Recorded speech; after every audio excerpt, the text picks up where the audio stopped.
The purpose of a labour exchange is to provide employment, temporary or permanent. The fact is, I can't guarantee or recommend any applicant. Unless they have a criminal record, I'm in no position to say whether they're reliable or not. It will be for 3 weeks only, monsieur, and the pay is good, But I can't guarantee that the man you employ can be trusted. I merely type out the details of the job offered and post it on the notice board. You must then choose from those who apply. I am newly arrived in England, monsieur. It will be difficult for me to judge. I tell you what. Why don't you try one of the independent agencies? Assignments Unlimited.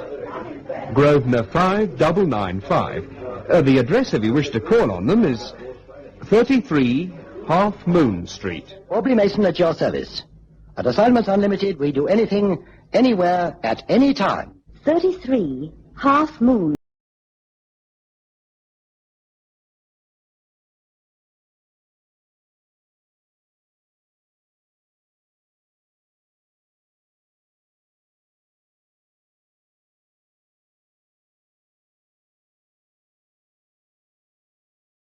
Chips for the fishmonger. Not all the tasks undertaken by Assignments Unlimited are spectacular or particularly dangerous. In fact, the unusual is the exception rather than the rule. The nervous little old Frenchman who came into my office requested the services of our organization for a task which was mundane in application and only unusual in a theatrical sense. I'd already mentally slotted Cannon into the vacant niche and wondered what his reaction would be. Monsieur Paul Duclair, for such was the client's name, wished the services of a night attendant over the preserved body of a dead whale. On reflection, it was perhaps an unusual request. I said so. You did say a dead whale, Monsieur Duclair. A magnificent exhibit. A Greenland whale. I began with a blue sperm whale, but found it too large to transport through the doors of most hulls that I hire. Extraordinary. You see, a whalebone is immensely strong, and I discovered that if the inside of the beast is removed and the carcass inflated with air, it is possible to preserve the outer skin and membrane with formaldehyde. In time, the shell hardens and the air can be released. Well, that's most interesting, Monsieur Duclair. I take it that you then exhibit the whale. Oui. I have had great success in France, and I have now come to your country for a short tour of 3 weeks before I go on to the United States, where I hope to enjoy singular success. Well, just out of interest, Monsieur Duclair, how do you pump up the whale in the first place? Good question. On top of the head is contained a pocket of ambergris. This has a high commercial value, and when removed, leaves a small funnel leading to the interior of the beast. Into this, a hose is connected, and voila! But don't you have to make a cut in the thing to clean it? Oh, no, that is done through the mouth. So now we have a good circulation of air that helps to preserve the beast. Some beast. The greatest of all living things, monsieur. The noblest creature in all creation. Yes, I'm sure. But what exactly do you wish us to do? I require a night watchman of impeccable integrity. He will also be required during his tour of duty at night to pump formaldehyde into the creature. It sounds simple enough. Why must the man's character be so blameless? An exhibit of this nature is played to vandals, monsieur.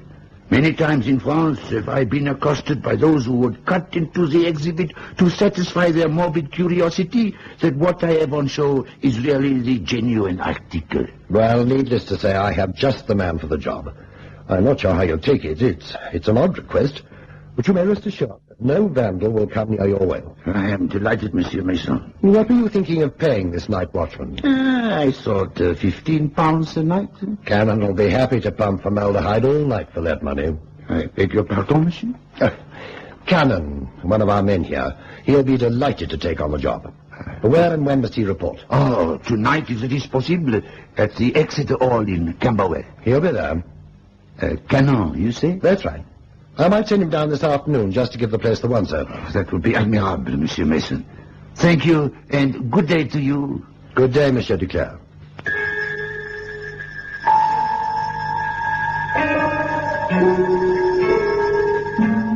Whatever the peculiarities of our profession, we never refer to any task as an odd job. We try to avoid weeding gardens wherever possible. But our boast is that we'll tackle anything. And it was to Cannon's sense of professional duty that I appealed when he came into my office. He left for Camberwell at 3:30, and I sensed that our relationship had become a little strained. An hour later, he reported back by telephone. Assignments unlimited. You can say that again. Oh, hello, Cannon. How are you making out? Well, I've met de Gaulle's answer to Moby Dick, and I've had 5 minutes instruction on the formaldehyde pump. Good. Is it a real well? Are you kidding? The caretaker's cat's had a brainstorm. It's just my luck to get a job playing nursemaid to an oversized kipper. Oh, it's only for 3 weeks, Cannon. You're part of show business. Yeah, and everybody's having a whale of a time. That was corny. Remember what Duclair said about vandalism? It's on the cards that the Camberwell boys might take it into their heads to carve up his exhibit. Well, if they do, it'll provide a light relief from the formaldehyde pump. Now, one thing about this guy Duclair, though, he's got a sense of humor. He slipped me a tip when I arrived. Good for him. What was it? A fin.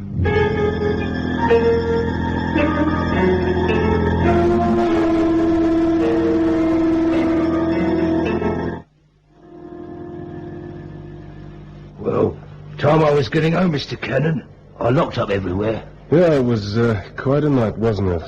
Who would have thought this dump sported 1,000 Arctic theologists? What's that, Mr. Cannon? Fish fanciers. You know, in all my years as caretaker here, I've never seen such a crowd. And just to look at a whale. Well, now you got a new angle on a poor fish. Look, I'll lock the front door after you. What time are you coming in the morning? Well, I don't usually get here till 10. Then I won't see you, my friend. My French employer says he'll be here at 7. What will you do about supper? There's a shop on the corner that stays open till 2, they say. No, thanks. I'll munch on a sandwich. Good night. Good night, Mr. Cannon.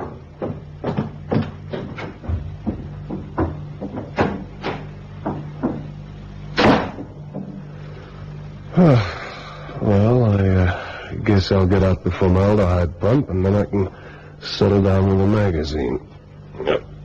I would have thought a guy could make money out of a dead whale. But this operator coins it. 2,000 times 2 shillings. Oh, boy. Well, Mobley, here comes your first shot.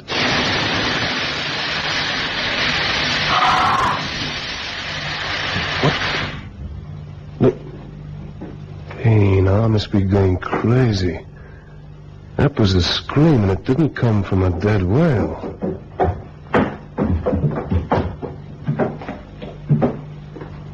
No. Doors all locked.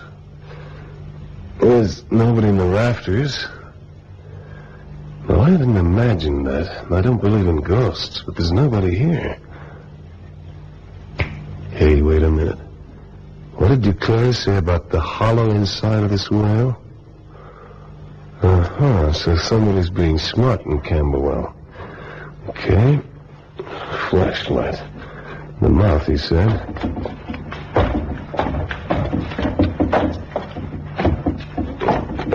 Here we are. Okay. The party's over.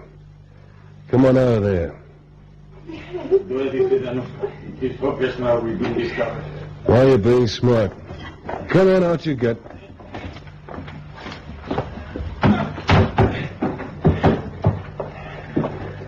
Well, now give. Give? Before I call the cops, you better come clean and tell me what the idea is, hiding inside that carcass. The police? Oh, no. You're foreigners. You mixed up with Monsieur Duclair? No, sir. We are Russians. Russians? Well, this gets screwier every minute. How'd you get in there? We hid behind the veil during the lunchtime closing, then we climbed in through the mouth. How did you know you could get in that way? I think, Anushka, we better tell him everything. We, Anushka and I, are from the Russian Moskayev dances. You have heard of the Moskayev folk dances? You were at the Empire Hall. That is so. We came here from France, and it was in France when we first saw the veil and learned that the interior was hollow. The Moskayev company is due to return to Russia on the day after tomorrow, and Anushka and I decided to escape. Escape? From what? From Russia, sir. Oh, you mean political asylum? Yes. But that doesn't explain why you hid out inside a dead whale. If we ask for political asylum in England, it would be granted, but It would be easy for the Russian Secret Service to find us. They are most efficient and would track us down wherever we went. And so, Anushka and I hit upon a plan whereby we might vanish without trace. You see, sir, the Veil is to be shipped to America. They have a large supply of food and water, and it was our intention to stay hidden inside the Veil until it reached the United States. We could come out at nights when all was quiet and hide back inside during the day. Once in America, we know where we can find friends. Well, what do you know? That's one up on Jonah. You mean you got all that trouble just to get to the States? The Russian secret police do not take kindly to escapists. We have families in Russia, sir. Mm-hmm. You know, you don't have a bad plan at that. You disappear without trace in England. They check and find you haven't applied for political asylum. They check the airports and shipping lines and draw a blank. It only figures that something must have happened to you, like suicide. So they forget all about you. And they forget about our family, sir. Uh-huh. Tell me, Monsieur Duclair, does he know about this? No one knows, except you. Well, that's all right. Your secret's safe with me. But are you not from the police? No, I'm the watchman. You are the watchman? Yeah, fate, I guess. I was born under the zodiac sign of Pisces. But the watchman in France was a much older man. Yes, we know that he slept most of the night. We know that if we made no noise, we could safely creep out after dark. Well, with me, you don't have to worry about noise. Noise? Say, what were you screaming about inside there anyway? Oh. Well, what is it? In the darkness, he tripped over something. Uh-huh. I put on my torch, and there is the body of a man with a knife through his heart. Cannon's jaw dropped so that he resembled in miniature the very object he was guarding. Whatever my employee's faults, he's not lacking in analytical intelligence. His colleagues would say as sharp as a whip.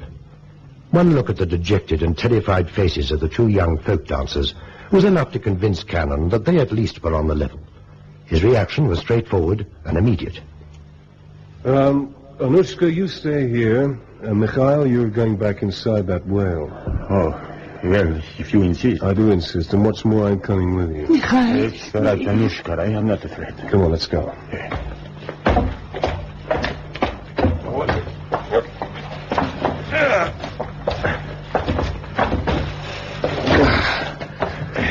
Yeah. Now then, put on the flashlight.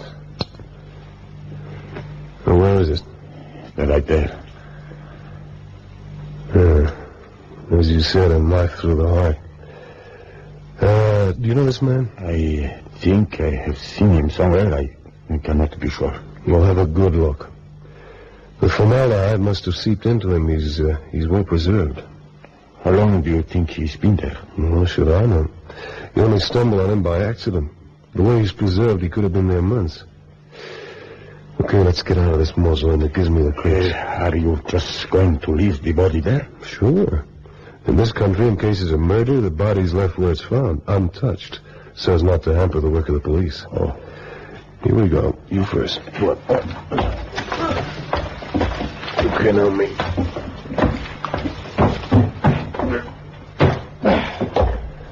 Mikhail. The body is there, as we saw it. Anushka hoped she might be dreaming. I can't say I feel much different, sir. This is the end for us. No. Come on, cheer up. It might be the beginning. When the police come, they will hold us as witnesses. Our defection will then be discovered. We will be taken back to Russia. Yeah, that's the point, Mikhail. Corpse in the body of a whale, 2 Russian refugees. Hey, hang on, there's a phone here somewhere. Look, Mikhail, while I telephone, you go back inside there and remove all traces of your presence. Didn't you say that you brought food? Yes. Well, get it out. Make sure there's no traces of your having been in there. If there's the slightest clue to link you with the dead man, you'll wind up here the same as you would in Russia.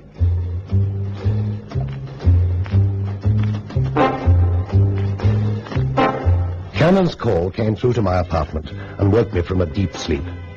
At first I thought he'd lost his reason, and then that it was all a joke to get me out of bed and repay me for the task I'd handed him. But he finally convinced me that Mikhail and Anushka were real people, and that their plight was a tragic one. I gave him the only advice that seemed sensible at the time. The young Russian runaways would be safe for a while, at least, in Cannon's flat. Okay, that's settled. Did you telephone the police? No, my chief. I'm taking you to my flat in Chelsea. You'll be safe there for a while. Did you get everything out, Mikhail? Yes, everything, sir. Now, let's see. 2:15.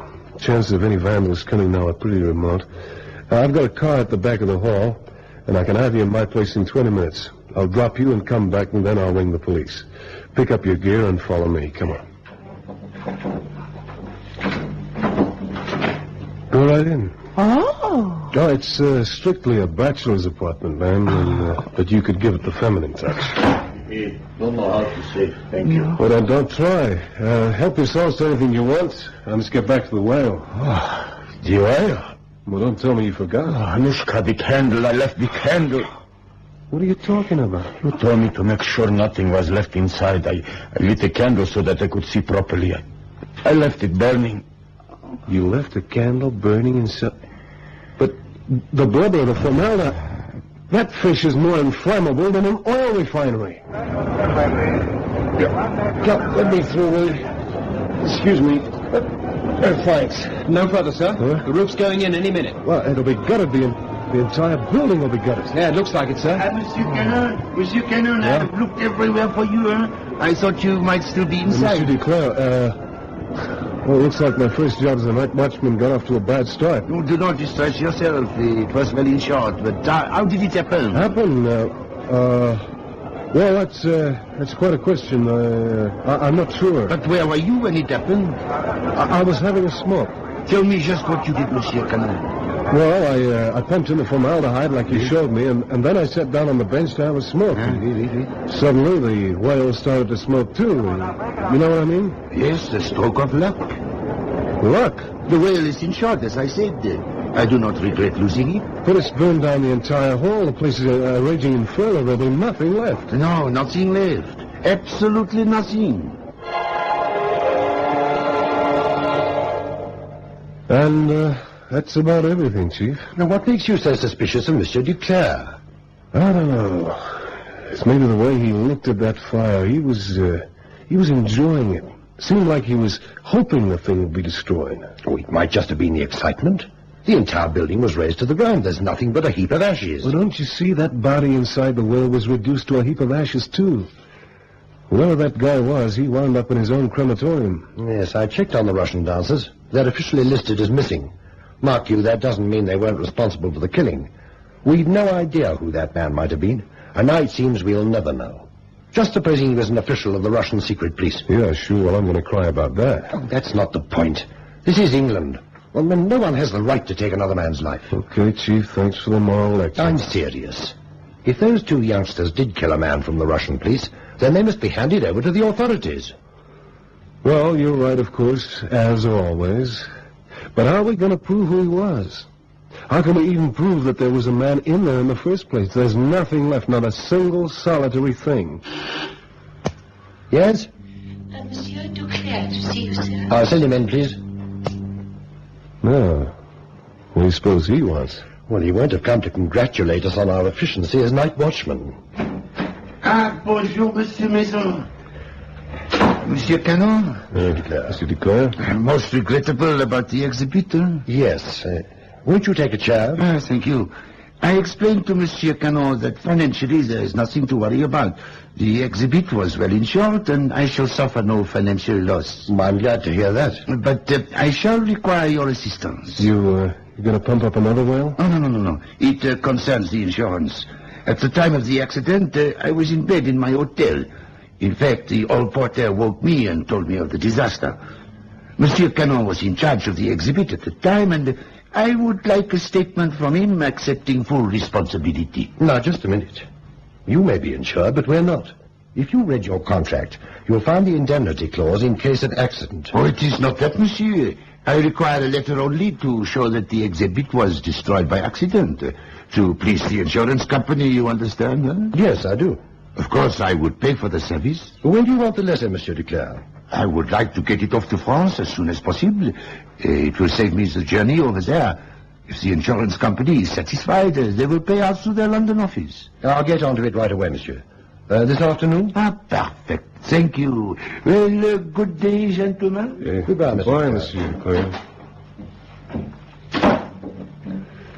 You know, Chief, something about that whale smells awful fishy. Perhaps. But I wonder why he doesn't just hop over the channel and collect the insurance money. Maybe he doesn't want to show his face in France. Show his face? Cannon, I wonder. Chief, I don't like that look. Are the Russian runaways still in your flat? Where else? You're sure no one's seen them? Certain. I can't stall a cleaner forever, but he's been stalled before. For a different reason, naturally. Yeah, I can guess what it is. I want to have a talk to them.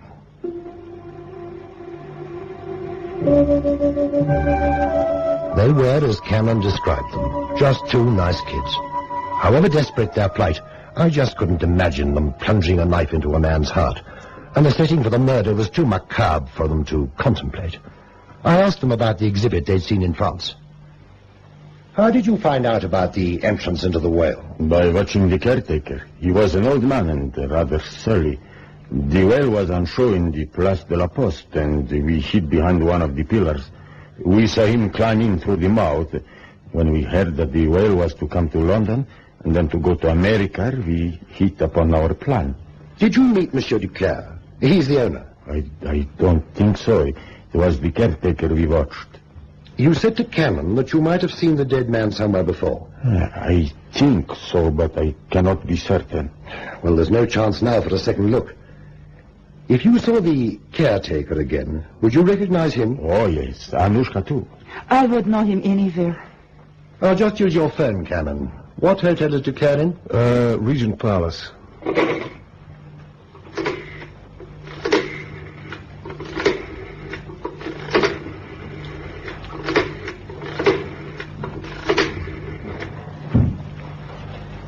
Good morning. Oh, I'd like to speak to Monsieur Duclair, please. Thank you. I'm going to invite him to the office early. I want Mikhail and Anushka hidden in the inner office where they can see him. Hello? Oh, Monsieur Duclair. Oh, this is Mason, Assignments Unlimited. Yes, I've nearly finished it. Tell me, for how long was the whale insured? Yes, it couldn't have lasted forever, could it? I see. Right after the American exhibition, you would destroy it? Well, may I ask how? Yes, of course. What better grave for a whale than to be dumped into the sea? Can we make it 1 o'clock? Thank you, that's fine. Goodbye. There's no doubt about it now. Cannon in that outer office for these youngsters, I want 2 more people. Detective inspectors from the murder squad.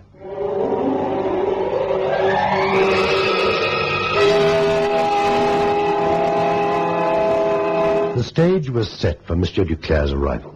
The police officers were fully briefed, and Mikhail and Anushka waited apprehensively.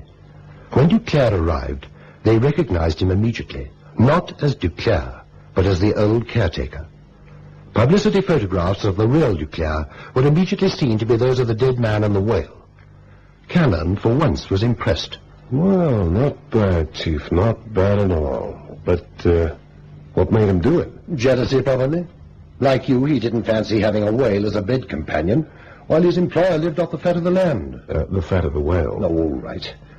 He murdered his boss and left his body inside the exhibit. Later, all evidence would have been removed when the whale was dumped in the Atlantic. Cunning. But he couldn't take a chance on going back to France. He might have been recognized by someone in the insurance company. So he had to stay undercover. Undercover? That reminds me, 2 Russian dancers have to be smuggled into the States somehow. Funny you should mention that. I was just about to brief you on your next assignment. Oh, no. Well, there you are. That's how the fishmonger had his chips.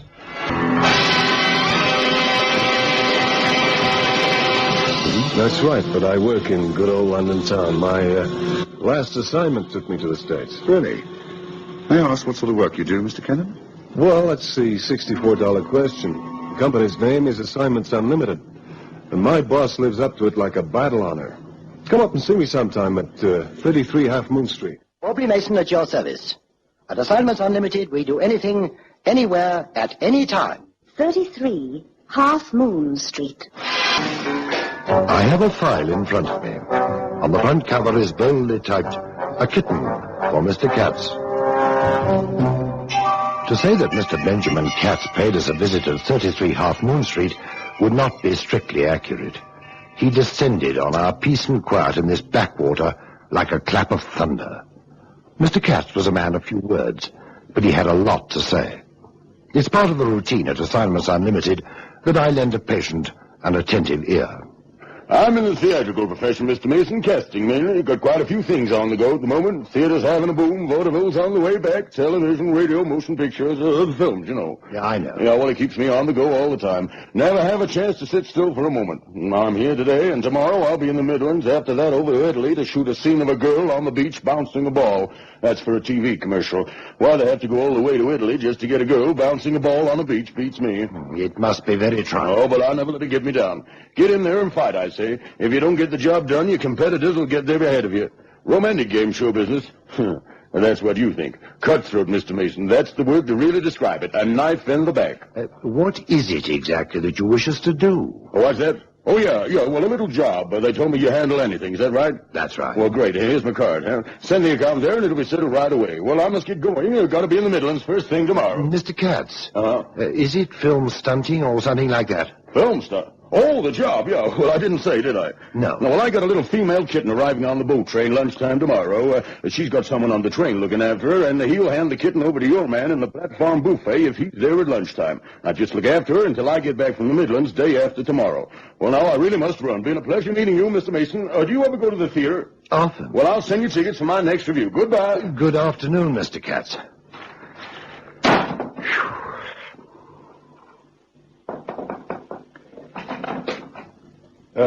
You okay, Chief? Cannon. How nice to see you. Come in.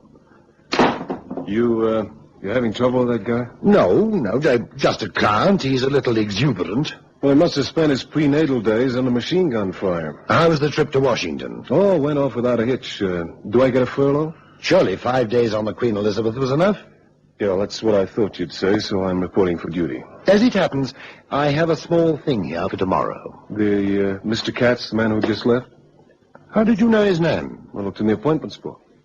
He's got a kitten arriving on the boat train at King's Cross tomorrow. We have to look after it until he gets back from the Midlands. So you want me to go to King's Cross with a quart of milk? Or something like that. The kitten's in charge of a man on the train. He'll hand over to you in the platform buffet at lunchtime. Well, how'll I know this guy? Oh, there shouldn't be any difficulty, Cannon. How many people on King's Cross Station will have kittens for company? Well, that's a good question. And what do I do with the kitten when I've collected it? You're in charge until Mr. Katz gets back. We'll take it to your flat if you like. Anything so long as you don't lose it. Uh-huh. Hey, what do I feed this kitten on? Oh, I don't know. Cream, I suppose. I've never kept cats. Well, what's the joke? I was just thinking, you've never kept cats, and now you're working for one.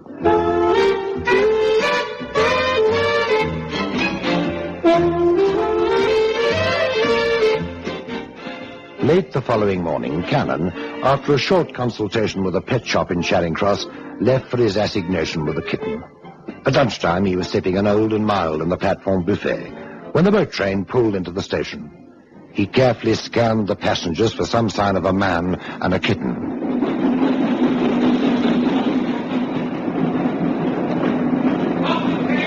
Pardon, monsieur. Are you the gentleman who was sent to meet me? Wow. I wish I was. But Monsieur Katz said there would be a gentleman to meet me in the platform buffet, and you are the only gentleman to serve. By yourself. Uh-huh. Did you say Mr. Katz? Well, monsieur, he is my agent.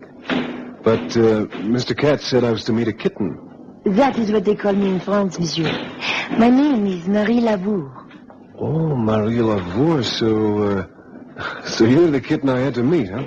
Is the idea distasteful to you, monsieur? Distasteful? For once, I've got me an assignment that's the cat's whiskers.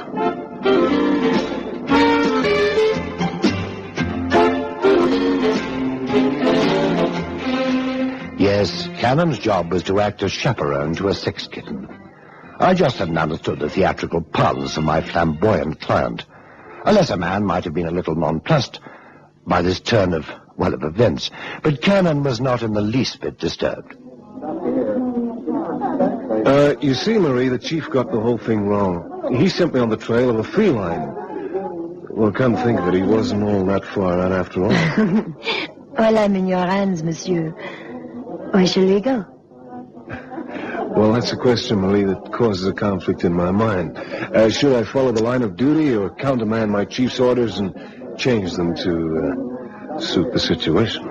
I don't quite follow you. Well, my orders were to feed you on cream and keep you in my flat. Then you had to change your orders, monsieur. Yeah, I was afraid you'd say that. I never eat cream. It's bad for my figure. You know, this job gets better by the minute. Hey, do cats eat curry? Delicious. Then we'll eat curried chicken at Veeraswamy's, and then, well, let's go chew on a chicken first, huh?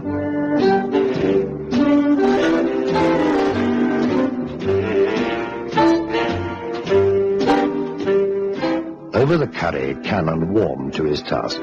The change in diet for his charge had been drastic, but Cannon looked for all the world like a cat at a bowl of cream.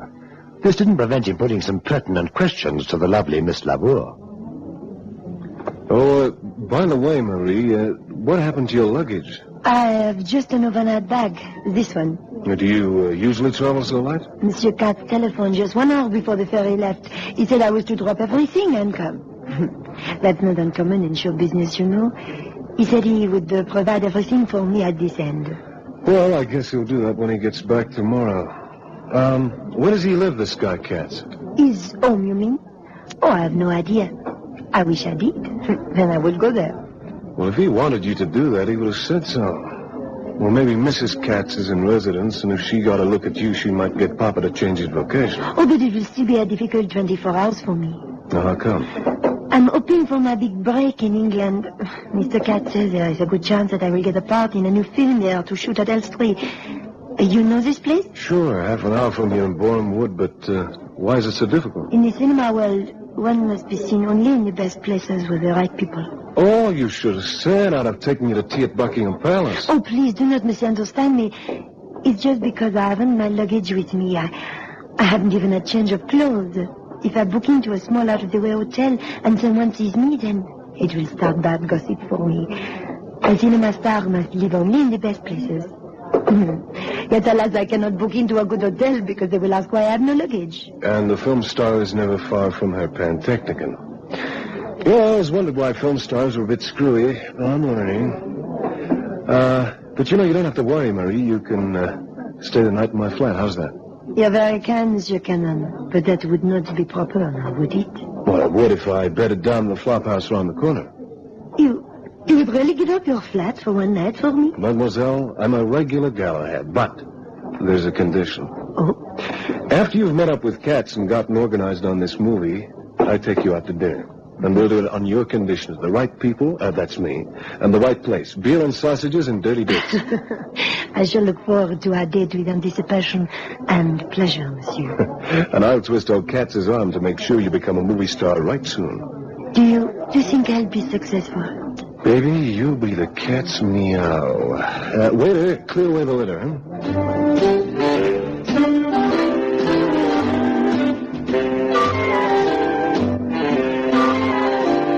It wasn't until after his lunch at Veeraswamy's that Cannon reported in. At that time, I had no idea that Mr. Katz's kitten was a lovely girl from France. Cannon, of course, was quick to inform me. So you see, Chief, you got it all wrong. This kitten's a real dish, and our client, Mr. Katz, needs his head read for treating her this way. I don't follow, Cannon. Are you suggesting that he's treated her badly? Landing a potential movie star in London with no gear? You just don't know the business, Chief. But I do know that you all know Rudolph Valentino. Valentino? He went out with Prohibition. Well, I must confess I don't attend the cinema very frequently. However, where is Miss Lavour? In my apartment. What? Yeah, now don't panic. Those were your orders, and I've booked into the hotel around the corner for the night. Well, Cannon, Assignments Unlimited. Oh, is that you, Mr. Mason? Speaking? Yes, here. Oh, good afternoon. How are things in the Midlands? Oh, they're fine, just fine. Did you meet the kitten? Yes. One of my men met her and is looking after her. Oh, good. Now, it occurred to me that she won't know where to come to tomorrow. I wondered if your man would bring her out to the Four Swans in Waltham Cross. The Four Swans at Waltham Cross? Yes, certainly. At what time, Mr. Katz? 6 in the evening? I'll see to it. Oh, good man. Now, don't worry about the expenses. I'll see to everything. Goodbye, Mr. Mason. Good day, Mr. Katz. Chief, you got that look again. Miss Baines is off the switchboard. She popped out for a minute and put the line through to this office. Katz rang straight through to me. So? I asked him how things were in the Midlands, and he said fine. But he can't be in the Midlands because he dialed direct. You heard that wasn't a trunk call. Mr. Katz is right here in London. That's odd, Cannon. I wonder why he told me a deliberate lie. If Mr. Katz was in London, then why did he wish an escort from Miss Lavour? And if she knew that he was in London, then she'd made an awful fool of Cannon. For all his ponderous bulk, Cannon is agile of mind and body. To coin a Cannon phrase, he'd gotten the message. Mm-hmm. Let me have the phone, Chief. Cool.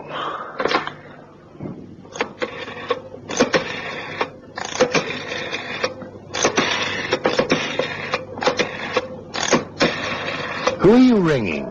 My flat? Well, careful what you say. That's all right, Chief. I just swallowed a jar of honey.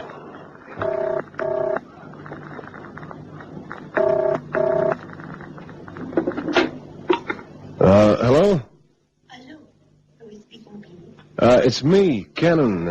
Everything all right? Oh, I was in the bath. Oh, sorry. Oh, that's all right. It's nice to hear your voice. Just thought I'd ring to check that you're okay. Oh, you're very kind, Monsieur Cannon. Now, you get back to that bath before you drip all over my Persian carpet. Is it Persian? Well, the guy Marks and Spencer's bargain basement said it was. What time will you be home? Oh, about an hour or so. Oh, by the way, Mr. Katz rang. Oh, he's back in town? No, he's still up north. He wanted to know if you were okay. And I am, thanks to you. That's what I told him. Now, look, if I'm late, you can play solitaire. There's a deck of cards in the bureau. I'll cook you some dinner. How's that? Great. Be seeing you, kitten. Au revoir, Monsieur Cannon.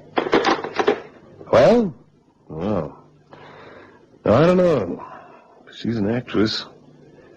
Could mean a lot of nothing. Hey, Chief, where does this guy Katz hang out? Oh, here's his card. Mm-hmm.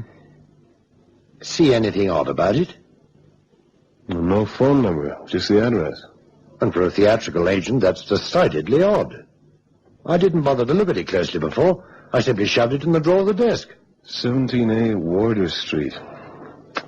Well, do I take the tube or a taxi? Oh, I think this warrants a taxi. But don't forget he's never met you and he doesn't know that you were assigned to the job of meeting Miss Lavour. Unless she rang and told him. Well, there's no telephone. Check. Okay, I'll be 30 minutes. And if I find what I think I'll find, Mr. Katz the fur's gonna fly.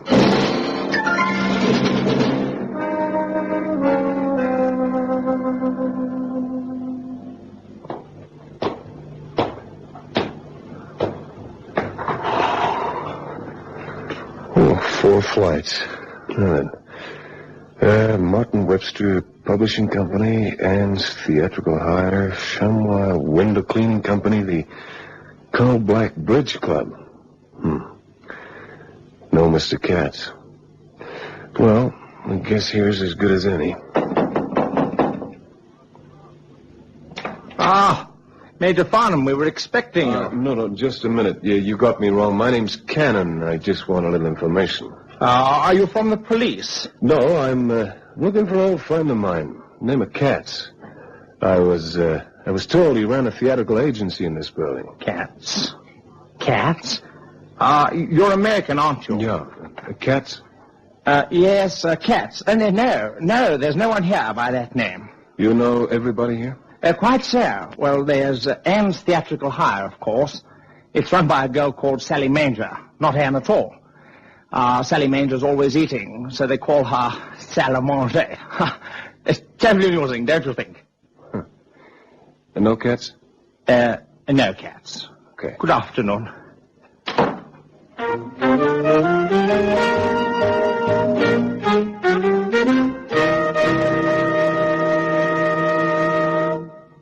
cats. Not even on the rooftops. Chief, we've been taken. It looks like it. So what do we do? Technically, we have a case for fraud, of course. You mean the cops? We'd be entitled to lay our predicament before the law. It's obvious that Katz never intended to pay for our services rendered. I'm not sure that I'd welcome the publicity, though. And then there's the girl. Yeah, the girl. What about her? From your telephone conversation, she's probably toasting you a tasty frog's leg over your gas ring. You know, Chief, sometimes I wonder why I work for you. I suppose the money has something to do with it. Now, our client has asked us to deliver the lady to the Four Swans Hotel at Waltham Cross. This we will do. It may well be that he wished to keep his real address a secret for some quite logical reason. If that's so, then he'll pay up when you deliver the goods. Chief, I got a funny feeling. Yes, so have I. But we'll play along straight at our end. Go back to your flat and act as if nothing's happened. Okay. Don't let the girl know where her assignation with Katz is to be. It's just as well not to take chances. Tomorrow evening at 6, you can take her to the Four Swans and clean everything up. I know who I'll clean up first if I don't get the dough. There is this to it, Cannon. It might be dangerous. You never know. No, I'll take a chance on that. Hey, what's this guy Katz like anyway? Oh, you won't have to worry about him. He's late middle-aged and out of condition.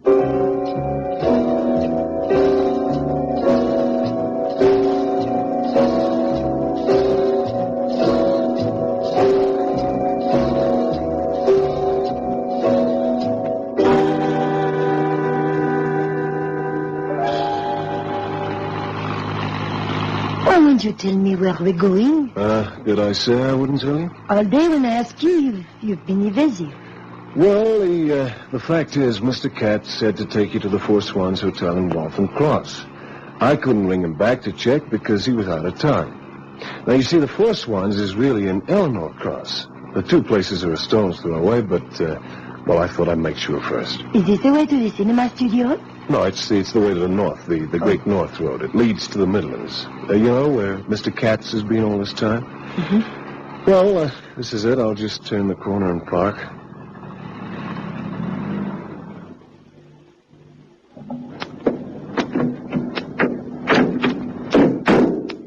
There it is, Four Swans Hotel. Now, that statue was erected to the memory of Queen Eleanor by King Edward. You are a student of English history, Monsieur Canon? No, I looked it up in the guidebook. Okay, in we go.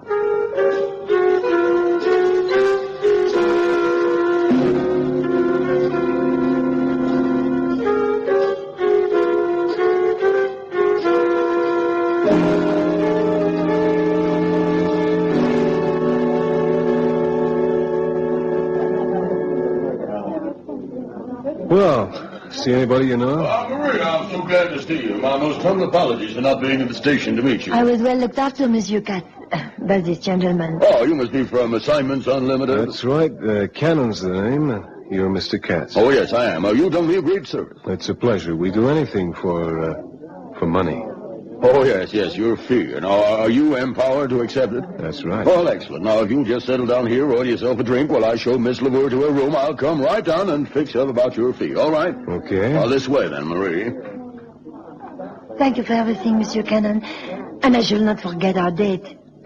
You know how to get in touch? Don't ring you, you ring us. I will. Au revoir, Monsieur Cannon. Be seeing you, kitten. Well, Maria, now, did you have a good trip? I was at the wit's end. Hey, waiter. Yes, sir. Where does the door at the back of the hotel lead to? Oh, it's the car park, sir. Yeah, that's all I wanted to know. Here. Blimey. A quid.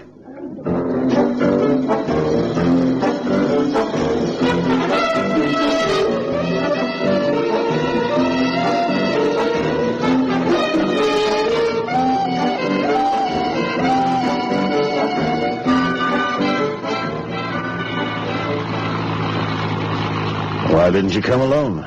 That man might have caused some embarrassment. I couldn't get him to tell me where you'd arranged the meeting. He looks an ugly customer. He's quite harmless. Very sweet. Did you ask him where we were to meet? Of course. He didn't tell me because you said Waltham Cross instead of Eleanor Cross. They have a reputation, his company.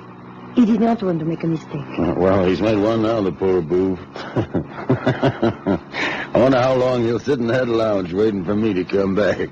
It might have been wise to pay him. Well, the less he sees of me, the better. I know these chaps. They've noses like Pinocchio and ask a lot of awkward questions. What's the matter? A car behind us is about to pass. It's the same car that brought me. It's Cannon. Cannon is behind the wheel. It's forcing you off the road. Stop! Stop forever! Oh, get over, you fool! Get over! Oh, pull into the side, please, please! Go to the devil! You'll crash! You'll crash!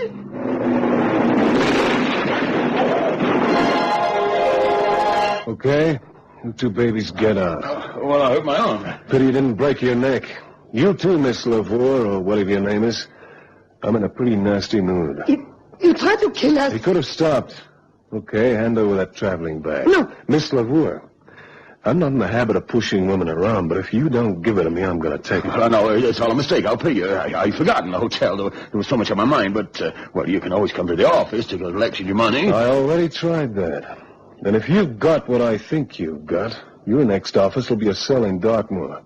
Now, give me that.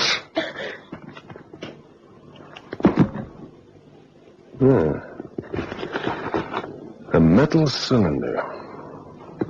Sealed, too. Well, I guess we only need a little hole. That jagged fender on your car will be just the thing. Well. Talcum powder, Miss Lavour? I'll pay you well. I'll bet you would. There's enough cocaine in this cylinder to keep you on Easy Street for years.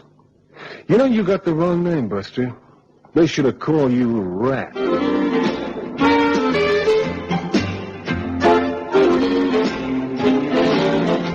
There can be no doubt that Katz had spoiled his ship for a ha'porth of tar. If he'd paid Cannon in the Four Swans Hotel, we'd have left it at that and put down the false visiting card to eccentricity. As it turned out, it was a profitless task, and I lost Cannon for 4 days at the trial. The narcotics people were onto Mr. Katz, and that day at King's Cross they mingled with the crowd watching for him. He knew this, and realized that the moment Marie Lavour made contact with him, they'd both be arrested with disastrous consequences. It was a good plan to have someone from Assignments Unlimited meet the lady. She'd be quite safe until Katz could arrange a quiet rendezvous. Her cover story was sound and, well, indeed took us both in. It was that telephone call that really upset Katz's plans. Well, you gotta admit the boy's game. He won't last around that. This Jamaican boy's as hard as nails. Punch like the kick of a mule.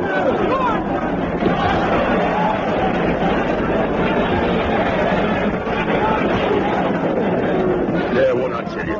The referee stopped the fight. Well, it was fair. Crazy crowd, the English. Always shout for the underdogs. But I bet it'll be different next week for the Empire title bout. If there is an Empire title. And what do you mean by that? Staff troubles. There's an LCC ruling at Earl's Court, and the whole area must be cleaned up right after the meeting. I don't know how we manage tonight, let alone next week. You short of staff, Mr. Moore? Who's desperate? Then I'm the answer to a maiden's prayer. Ring up Grosvenor 5995. That's the phone number of Assignments Unlimited at 33 Half Moon Street. Aubrey Mason at your service. At Assignments Unlimited, we do anything, anywhere, at any time. 33 Half Moon.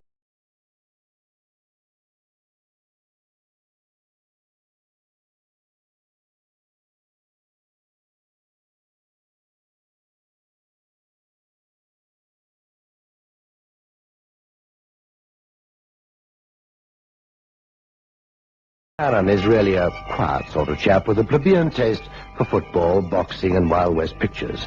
He's rugged, of course, which is just as well, because Cannon has an unfortunate habit of attracting trouble. It's never intentional. He explains it by saying he has a mesmeric metabolism that attracts the seamy side of life. Certainly Mr. Moore gave no indication of what was to come when I interviewed him on the Earl's Court job. Cleaners after the big fight next week, Mr. Moore. Well, I'm not sure that we can supply the number of workers you need for that. Oh, it's not the actual sweepers, Mr. Mason. We can get them from the Labour Exchange. You see, they're mostly West Indians and work well enough if properly supervised. Mr. Cannon told me that you might be able to supply 2 or 3 men to act in a supervisory capacity with the work. Oh, yes, that we can do easily. I'll put 2 of my most reliable men on the job. Will one of them be Mr. Cannon? Oh, without doubt. He'll be delighted at the opportunity of watching the big fight free of charge. May I send you a couple of complimentary tickets, Mr. Mason? For Friday night? Oh, it's kind of you, Mr. Moore, but, well, I must decline, unfortunately. Oh, not interested in professional boxing? Oh, it's not that, actually. It just so happens that this Friday night, my club's having its own championship match. I'm an active participant. You're a boxer? No, Mr. Moore. Not nearly so romantic. Ours is a chess championship. Check. Well, I think you'll find the men I send to be reliable, Mr. Moore. And I wish you a successful Friday evening. As your Mr. Cannon would say, this Empire title fight will be a knockout.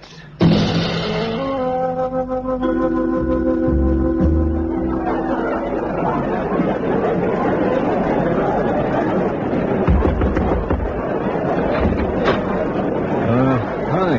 Any objections if I park in the booth here for the fight? Well, that depends. Are you an American? New York. You? Milwaukee.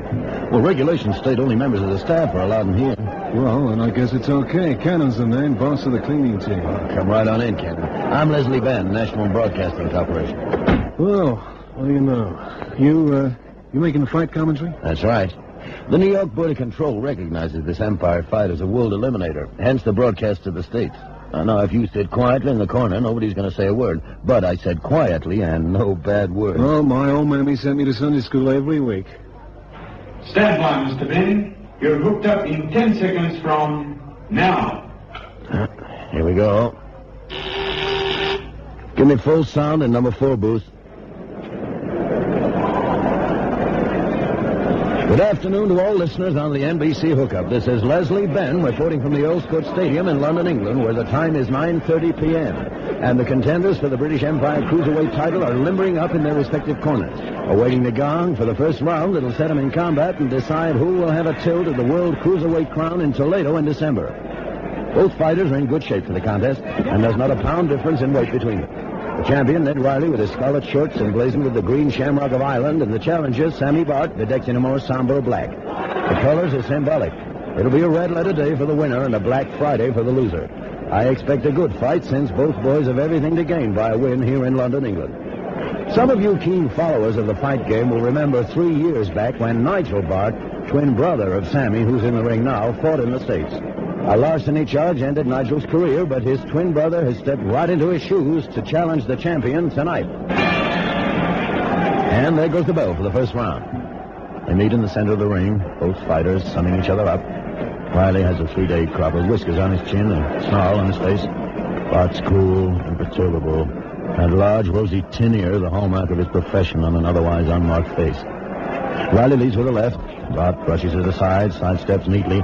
As he turns, that great cauliflower ear stands up like the plumed helm of Navarre. And suddenly the tempo's changed. Bart comes storming in like a flashing light. A left, another left, and a mighty chopping right that's got Riley reeling, and the crowd's going berserk. Oh, this is a Sammy Bart we've never seen before. He comes in again and slams home that left and a right and another left and a right that chops down Riley like a meat axe. He's down, Riley's down.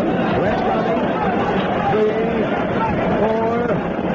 Well, he's up at 4, but boy, his face looks like he's dived head first into a cement mixer. And Riley's down again, and he's down again. Oh, the crowd's going wild. The atmosphere is sending. He could cut jigsaw puzzles out of it. 4, 5. The champion's game. He wants to get up, but the ref's insisting on the compulsory count of 8 after a second knockdown. And he's up, swaying on his feet as the challenger comes storming in, and it's a left, and over comes that right to chop down the champ. He's down, Riley's down, and he'll put it up this time. 60 seconds by my count, and a new world champion of the British Empire. Sailor Temple, the world champion, is here to watch this fight tonight, and it's not going to be a buggy ride when he meets Sammy Bart in December. Sammy Bart, the new cruiserweight champion. Check. Your rook, Sir Thomas. I think you've got me, Mason. Check and mate. Thank you, Sir Thomas. I don't know how you do it, Mason. You're a fighter, all right. Oh, it's the bulldog spirit, sir. Excuse me, sir. Is the game concluded? Yes, Crawley. Another chess championship out of the way until next year. May I inquire who won, Sir Thomas? You may indeed, Crawley. Mr. Mason, undefeatable. The most rugged fighter in the kingdom. Then you will be able to answer the telephone, Mr. Mason. Telephone? What at this hour? Who is it? American intonation in the voice, Mr. Mason. Oh, I know who it is, Crawley. Shall I plug in the extension, Mr. If you will. Well, I think this calls for a celebration. A bottle of port. Any dissenters? Capital. Well, let's leave Mason to his telephone conversation and appoint Crawley potman. Thank you. Hello? Oh, is that you, Cannon? Hello to you all. This is hot news straight from the cannon's mouth. Cannon, are you drunk? No, I'm quite sober, Chief. I have watched a big fight from a broadcasting booth and seen the great Leslie Benn in action. Oh, good show. Did he win? I mean, this Leslie Benn? No. Leslie Benn was the commentator. The protagonists were Ned Riley and Sammy Bart. Bart won and our job's completed. Already? But I thought you wouldn't be through until 1 in the morning. Well, the fight lasted 1 minute. 60 seconds. What a challenge and what a champion. Cannon, look. If ever we get a job calling for a boxing commentator, our seat's passed on to you. But right now we have a little celebration going on in the club, so if you don't... Say, that's right, I forgot. You were playing in the chess championship tonight. How did it go, Chief? Extremely well, thank you, Cannon. No, what I mean is who won? Well, I did, actually. Now, I must say No, goodnight. hang on, Chief. Look, I gotta see you tonight. Trouble? Maybe. Well, what is it? Well, one of the Jamaican cleaners found a small parcel wrapped in brown paper under the ring in Sammy Bart's corner. It's addressed to Bart. Well, then why don't you give it to him? There's a stain in one corner where something has seeped through. Yes? You guessed it, Chief. It's blood.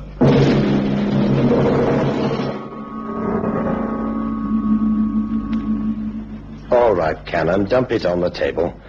You say you found it under the ring by this Sammy Bart's corner. Well, strictly speaking, Chief, one of the Jamaican cleaners found it. And he handed it to you? That's right. Are they reliable, these Jamaicans? Well, if you mean honest, yes. As anybody's honest who works as janitor. They're superstitious, too. This guy, Bart, wasn't expected to win. And yet he sailed through the champion like a maniac with a poleaxe. So I told the Jamaican it was probably voodoo. Well, what on earth did you do that for? Mr. Moore promised me a personal bonus if I got the place clean before midnight. When they heard about the voodoo, they had that joint as clean as a widow's parlor in half an hour flat. Cannon, you're incorrigible. And not only that, I got bad habits. Well, what do we do, Chief? Open or deliver? Well, it might simply be meat. A pound of steak in case you got a black eye? I wonder what he was doing under the ring like that. Well, if I could offer my professional advice as a garbage expert, that entire arena was knee-deep in empty popcorn packets, torn-up tickets, newspapers for the fish and chips. And the whole place, only one small square was free of garbage, under the ring. So, when the scaffold company took the ring away, it was impossible to miss seeing the package. That rather looks as though it was put there purposely. Well, you've got to be very short-sighted to mistake a boxing ring for a mailbox. Well, it's carefully wrapped and neatly typed. You know, it's our duty to hand this straight over to Mr. Moore. Well, supposing I opened it very carefully, so as I could wrap it up again very carefully. Well, that might be dangerous. No, it can't be a time bomb. Gunpowder's black. Oh, all right. But if it turns out to be a pound of liver, I'll have your blood. Okay, here we go.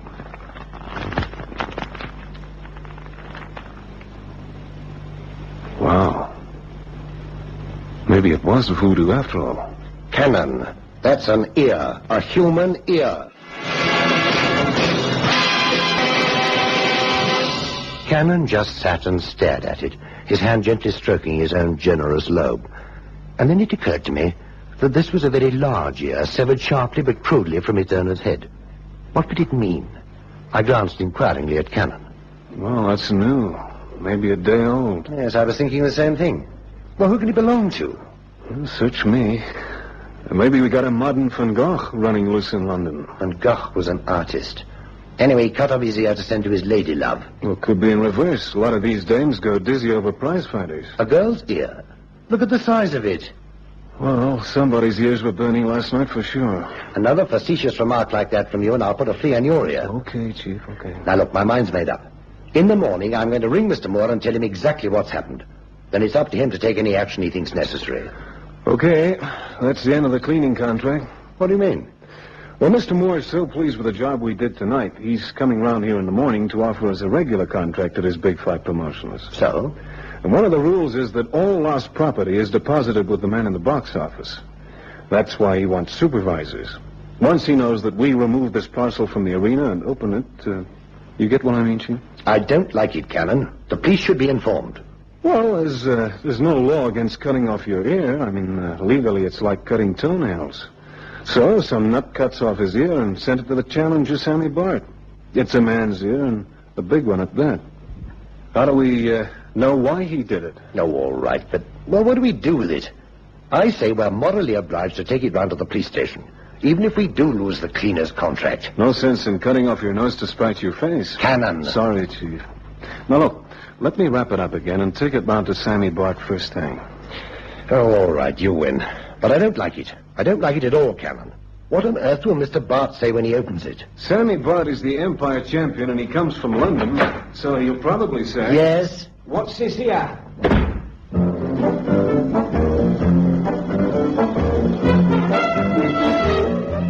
The heavy leather-bound volume of Homer's Iliad that I hurled at Cannon crashed into a closed door.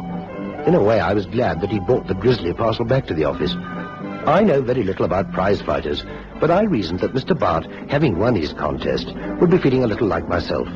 I must confess to a certain exhilaration at being the club chess champion, and the fighter must have felt the same. That parcel, if delivered on the night of his victory, would most certainly have ruined his great moment. But in one thing, Cannon was wrong. Sammy Bart might be a prize fighter from London, but his speech was impeccable. Come in, Mr. Cannon. I must apologize for the untidiness of my hotel suite. I slept late this morning. Understandably, champ. I watched the fight last night. You were great. Thank you. Oh, I'm a fan, you know. Never missed the big ones. Sat right up there with Leslie Benn, the commentator. The American? Yeah. They broadcast the fight to the States. Didn't you know? Oh, yes, of course. Well, he's tops in the States, you know. You ever been to America? No. No, I've never been to America. They said at the desk that you had a parcel to deliver to me personally. Oh, yeah, that's right. I've got it here. Who gave it, you may ask? Nobody. You see, I was in charge of the cleaners at the stadium, and one of the workers found this under the ring by your corner. It's addressed to you, so I thought I'd bring it round personally. Well, that was very kind of you. If you wait a minute, I'll see that you're suitably rewarded. No, that's okay. It's just part of my job. Well, I've got to get back, so if you'll excuse me... I wouldn't hear of it. Sit down, Mr. Cannon. Well, you see, Sit down. Okay.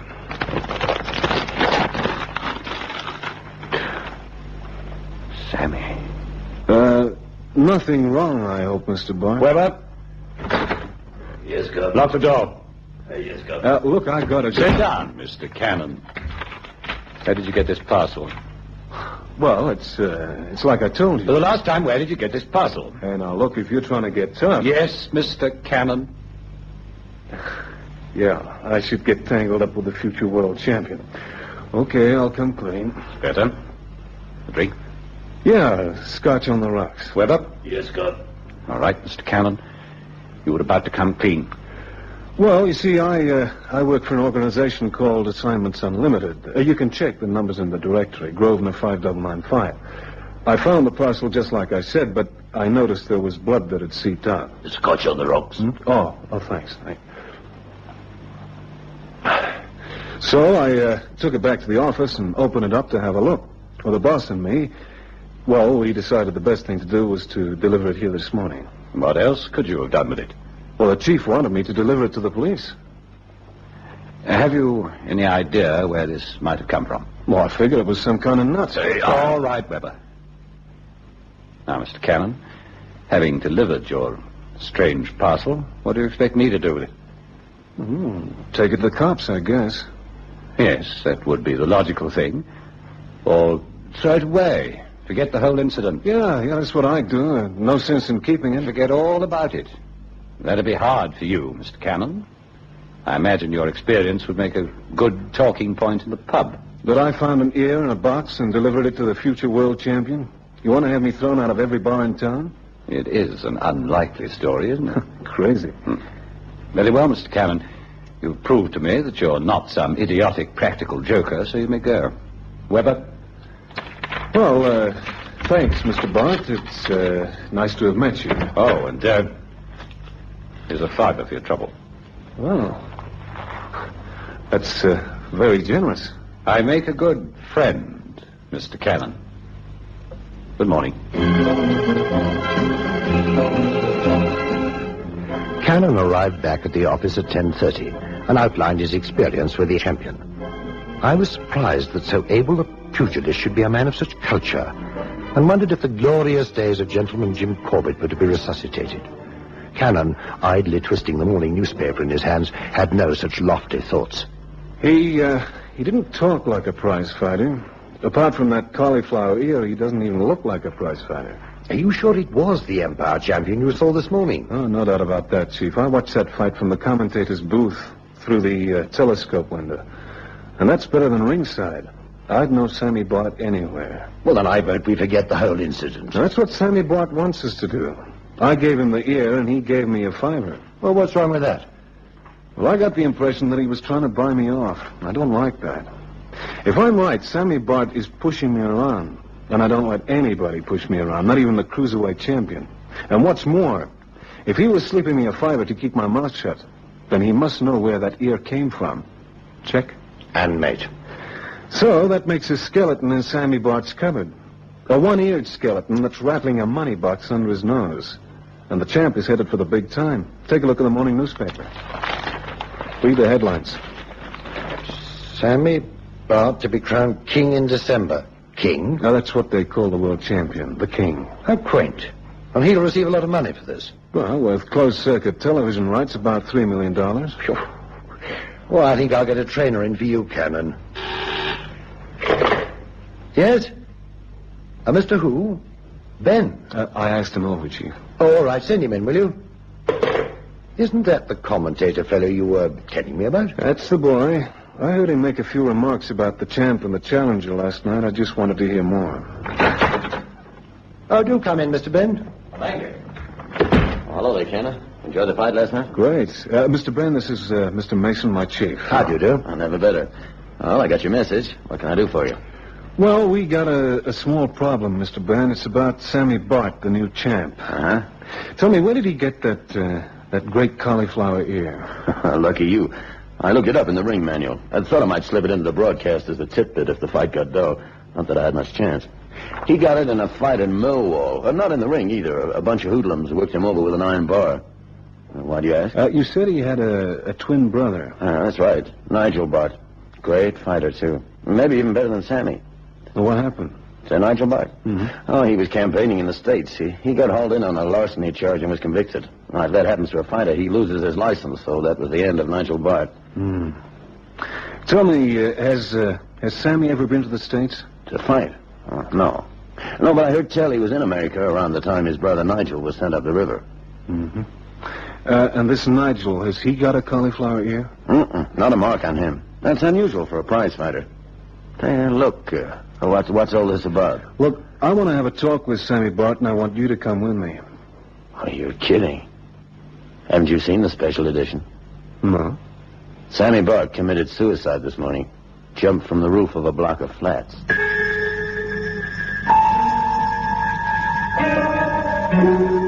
And so it seemed that we should never know the solution to the mystery of the ear. There it was in the newspaper. Sammy Bart, suicide. Complete and final. And then the telephone rang. Assignments Unlimited. Is that Mr. Mason? Speaking. Is there a Mr. Cannon with you? Yes, he's one of my operators. He's with me at the moment, as a matter of fact. Would you like to speak to him? Not now. I'd like to talk to you both in, say, half an hour. But I must stress that our conversation be in the privacy of your office and completely confidential. Well, of course. May I ask who's calling? Your Mr. Cannon will know me. We had a little chat earlier this morning. My name is Bart. I didn't tell Cannon immediately. First, I thanked Leslie Ben, the commentator, and promised to take a more active interest in fisticuffs. Only when he'd gone did I tell Cannon about the phantom caller. Except that he wasn't a phantom. He arrived on schedule, a magnificent specimen of manhood, vibrant and very much alive. He addressed one remark to Cannon, who answered with a grunt, and then we let him have his head. I apologize for my rather high-handed treatment of you this morning, Mr. Cannon. You'll notice that I no longer have a cauliflower ear. Yeah. I came to you because my brother's death this morning closes a tragic chapter in our family life. I had to speak to you because Sammy died during the time you were in my hotel suite. Once you read about his death, you'd feel obliged to go to the police. I'm Nigel Bart, of course, Sammy's twin brother. It was I who fought and beat Ned Riley last night, not Sammy. We were identical twins. No one could tell us apart, except for the cauliflower ear and Sammy's mental instability. The ear you saw on me last night was fabricated from rubber and glued over my own. It was one reason why I had to finish the fight quickly. A blow from Ned might have dislodged it. And my brother Sammy went downhill when our father died. Kept bad company, seldom out of trouble. I did all I could, but it was one battle I didn't win. I'd gladly have lost all the others, but it wasn't to be. I took him to the United States with me, hoping that a new environment might change him. But he was caught by the police, charged with larceny. And that was before his brush with the Millwall gang that damaged his ear. Well, in short, I rang the changes, stood trial for him. You probably know the result. Sammy tried hard to go straight. He turned professional. He was all right for a time. It didn't last. The rubber ear was made a while ago as a joke. Last night, when Sammy was in no condition to go into the ring, I planned with him to swap places again. The fact he was missing his last big chance to make good threw him right off balance. Cutting off his ear and sending it to me was his last act of defiance before committing suicide. Well, there you are. The story we called The King and the Cauliflower Ear.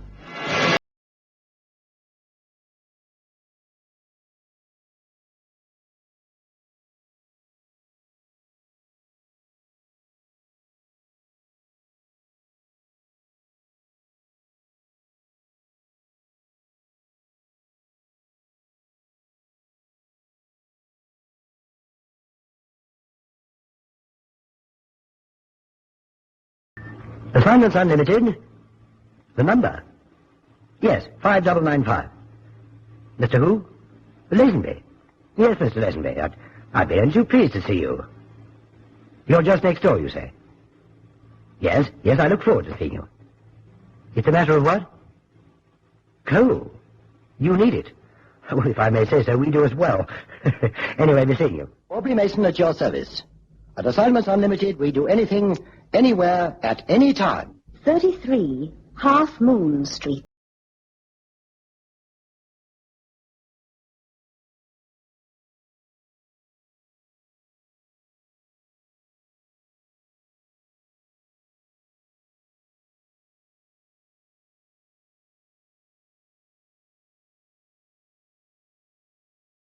Lazenby was ushered into my office.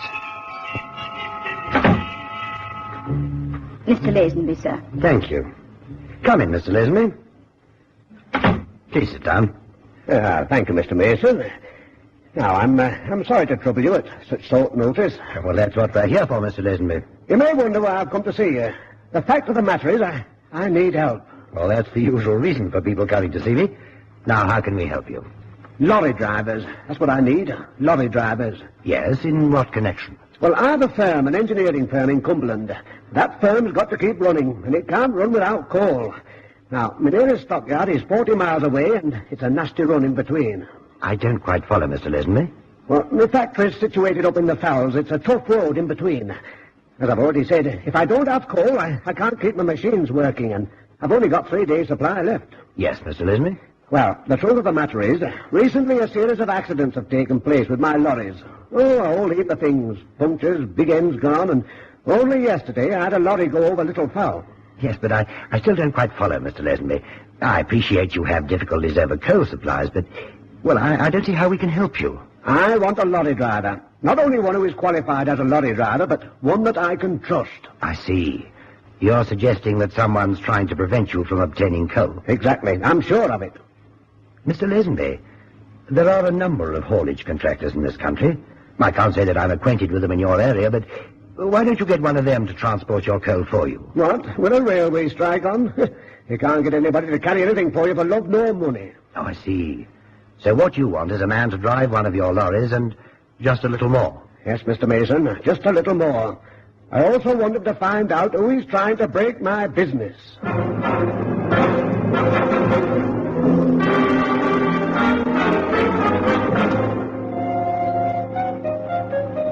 few minutes later, Lazenby left my office. It appeared that his factory was close to Cross Fell in Cumberland. The nearest station was Carlisle, and that's where I was going to send my dear Cannon. It was cold in London. I wondered what it was like in Cumberland. At that moment, Cannon came back into the office. Whoa, it's cold outside. Funny you should say that. I've just had a man to see me about coal. Well, it's about time, too, Chief. We'll all freeze to death before long. No, not that sort of coal. Would you like to sit down, Cannon? I know that look. What's cooking, Chief? Well, it's all a matter of coal.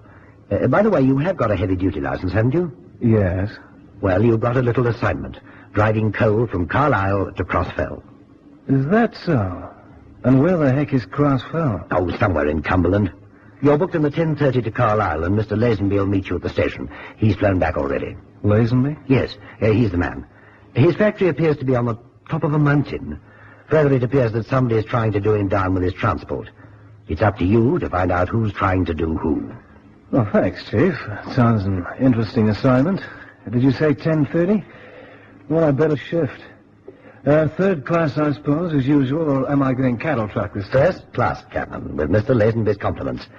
I hope you don't find it too cold up there. Well, if I do, I'll send you a wee lump of ice registered post.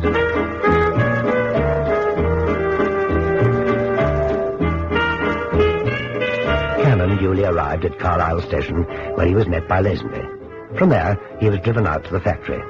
On the way, Cannon decided to learn a little bit more about his assignment. So, what you want me to do, Mr. Lazenby, is to transport coal from Carlisle to your place at Cross Fell. That's absolutely correct, Mr. Cannon. 35 miles. 25 miles of easy driving from the yard I showed you just now, with 10 miles of Val at the end. Now, it's that 10 miles that worries me.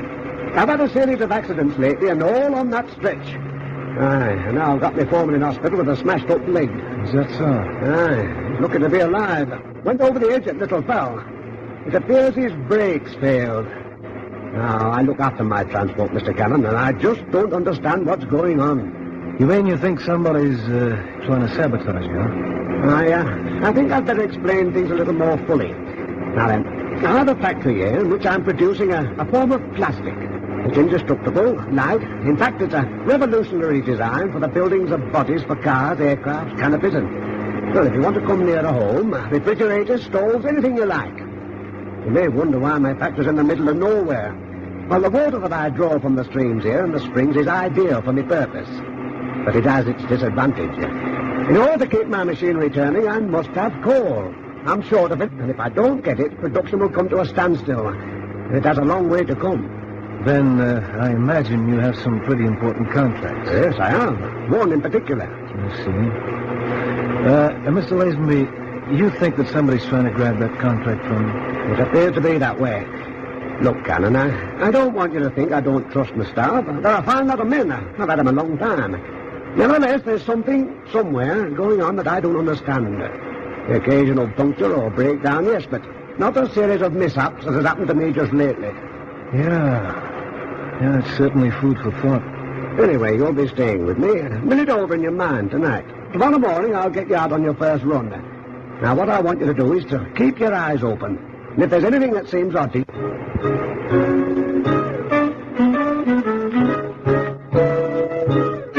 Cannon rang me the following morning from Carlisle.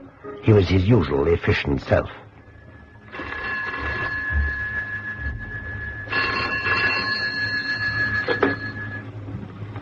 Assignments unlimited. Hello, Chief. Is that you? Oh, it is indeed, Cannon. How are the fells? Lots of snowballing and that sort of thing? Oh, Chief, please. By the way, where are you speaking from? The coal yard in Carlisle. I've just come in to collect my first load. Yes? Well, it seems you have nothing else to report. No, not really. Except I slept in the baronial suite last night. And the roads to this Cross Fell are like nothing you've ever seen. Hairpin bends and drops into oblivion on all sides.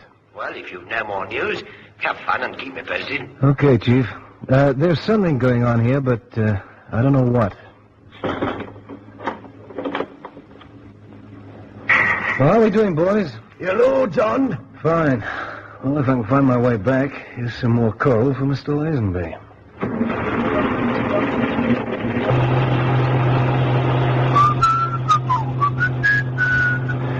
Why, oh man's a dustman, he wears a dustman's hat, he wears gold-blimey trousers, and he lives in a council flat. Well, this is no flat, and it's coal, not garbage I'm carrying, but it'll do. Oh, man's a dustman. Jeepers, I've forgotten that corner, and here comes that hill.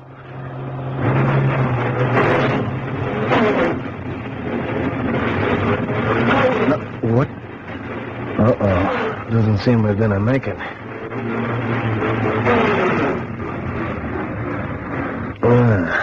I don't like the sound of that. Well, let's have a look. Well, there's certainly enough heat. It's not boiling. No. Well, there's water. Well, let's have a look under. Yep. Under. Yeah. Oh, that seems all right. Well, then what's this? No plug on the sump. And no plug means no oil. Yep.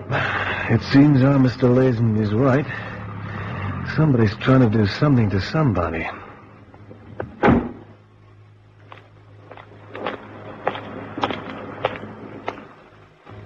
Well, things are looking up. 2 lovely slim ankles, and they don't belong to this truck. Now, come on, Cannon. Investigate. Well, hello. Hello. Are you in some sort of trouble? Well, I suppose you could call it that. It appears that some palooka has annexed the plug from my sump. That's bad. Are you working for Lazenby? I've never seen you before. Yeah, I started in today. Right. Seems as though you're in a bit of a jam. Look, if you like, I can drive you through to Lazenby's engineering. Would you? That'd be most kind. I certainly can't move this heap. Are you, you sure it's no trouble? Not at all. Mr. Cannon's the name, David Cannon. Mine's Masters. Masters? Well, I seem to have seen that name somewhere around here. Well, that is possible. There are quite a lot of us in the neighborhood. Anyway, jump in, Mr. Cannon. Thank you. Oh, hold on. I'll just get the ignition key. Not that a charge of dynamite could move that. Well, let's go, Miss Masters.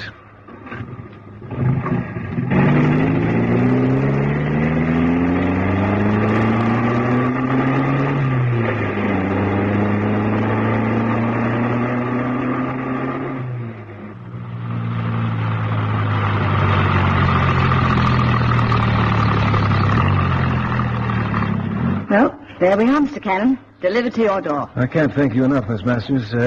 Well, by the way, I don't know how long I'll be up here, but I'm only on a temporary job. Maybe we could meet up sometime. Perhaps I could contact you. That would be fine. Look, let me give you a card. I got one in the pocket here. Yes, here we are. Oh, thanks. Fellside Haulage Contractors. Contractors? Well, that's why I've seen the Masters on the side of some of the lorries. So, you're contractors. Are you the daughter, then? No, I'm Masters. You're... Is that so? Well, how's business? Oh, fair. We could do with more. Do with more? But I understood that Mr. Lazenby couldn't get transport to bring coal to his factory. That's strange. What's strange, Mr. Cannon? Well, I also understood that Lazenby had asked everybody to help him with the carting of his coal. Well, he hasn't asked us, Mr. Cannon. He'd be only too pleased to help him. Very pleased, in fact. Yeah. Yeah, I'll mention it to him. Anyway, thanks for the ride. It's been a pleasure. Well, thanks, Miss Masters. Be seeing you. I hope so, Mr. Cannon. And I hope you have better luck with the rest of your contract.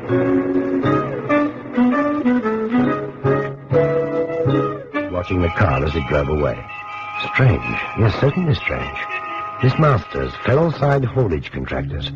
What was it she'd said? We'd be only too pleased to help him. Very pleased, in fact. Yet Mr. Lazenby had said, I just can't get anybody to help. There's a strike and nobody will help me carry my coal. Cannon stood for a moment and then turning, walked towards Mr. Lazenby's office. A few points had to be sorted out. Mr. Lazenby, I'm sorry to disturb you, but there are one or two things that I'd like to get straight. Yes, Mr. Cannon. First of all, there's something that puzzles me. I understand that you couldn't get any other transport for your call. In other words, you'd asked everybody to help you, but no joy. There just wasn't anybody. That's quite correct, Cannon. There wasn't anybody. Anyway, not the last time I asked. Mr. Lazenby, I've just been dropped back here by a charming young lady, a Miss Masters. Oh, yes. Seaside haulage contractors. Well, what's wrong with them? Nothing that I know of, but when I asked them to help me, they were fully booked. I see. Look, I know it's none of my business, but can you tell me a little bit more about yours? You mean my business? Mm-hmm. Yes. Well, you're a reputable firm, and I'm prepared to let you know a little bit more about mine. Cannon, I have processed a plastic material. It's light, and it's as hard as steel. I'd say even harder. It's a material called tonulathene. Now, I have a contract to supply this material to one of the, well, in fact, the biggest aircraft firms in the country, the Delta Aircraft Corporation. It's possible that others have heard of my invention. Incidentally, I hold the world patent rights. If they got in first, well, it could make quite a difference to John Lazenby. Yeah, I understand. You said Delta. Well, you're certainly starting at the top, and it certainly seems that somebody's trying to do you dirt. Now, can you help me at all? Is there anybody that you can think of that might want to see you down? I can think of a lot. But if we come just a little nearer home, I'm not all that happy about Masters haulage contractors. Yeah, that's what I've been thinking. Yet she's such a nice kid. Mr. Cannon, I thought you were impervious to the wiles of the fairer sex. Fairer sex in that. She's got a couple of mighty nice ankles.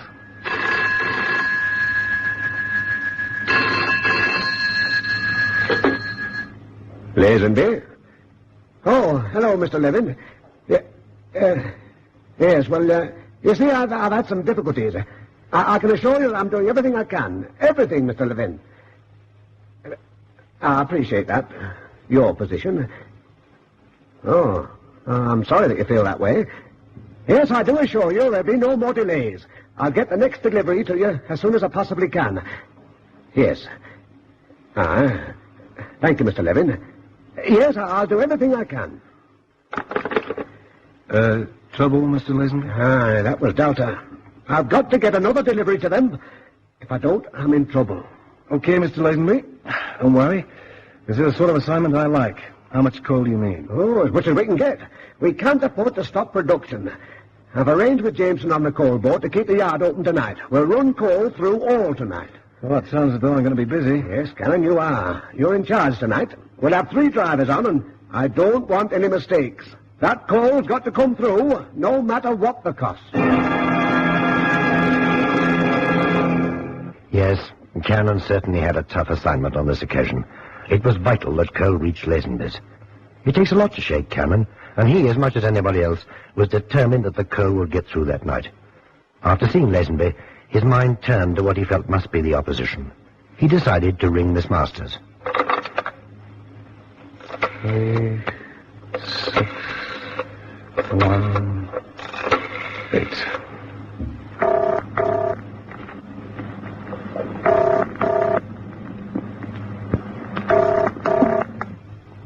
Seaside haulage contractors, good afternoon. Hello, can I speak to Miss Masters, please? Certainly. Would you hold on, please? Mm-hmm. Yeah. Hello? Yes? Hello there. It seems an age since I've seen you. Oh, Mr. Cannon. I don't think it's more than 2 or 3 hours ago. Anyway, it's nice to hear from you. Are you in trouble again? No. I just wondered if you were tied up this evening, say around 5 o'clock? Oh, I'm afraid I am. One of those business dues. Oh, I'm sorry. Well, maybe tomorrow. That sounds fun. Will you ring me in the morning and confirm that? Yeah, I'll do that.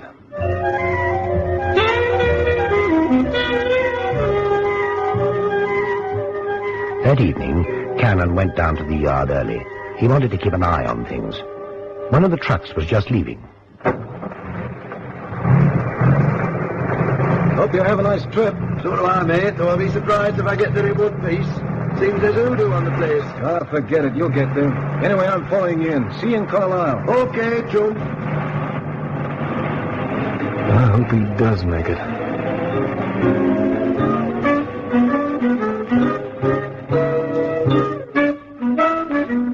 Cannon leaned against a wall. He found it easier to think that way. There was no doubt that the transport was being deliberately sabotaged. Yes, but by whom? Masters' haulage contractors led the field, of course, but Cannon didn't like that idea, not at all. The truth of the matter was, he'd taken a distinct liking to young Miss Masters. He stared out over the yard. In the evening shadows, he could see the 2 lines of trucks. 10 there had been. 1 was out. Of the remainder, 6 lay idle, useless heaps of metal. There'd only be 3 on the road that night, and his would be one of them. His? Cannon's eyes narrowed. Yes, his. Where was it? Funny he'd left it at the end of the line. Suddenly he went rigid. Was it his imagination, or had he seen someone by the trucks there? He melted into the shadows, moving swiftly towards them.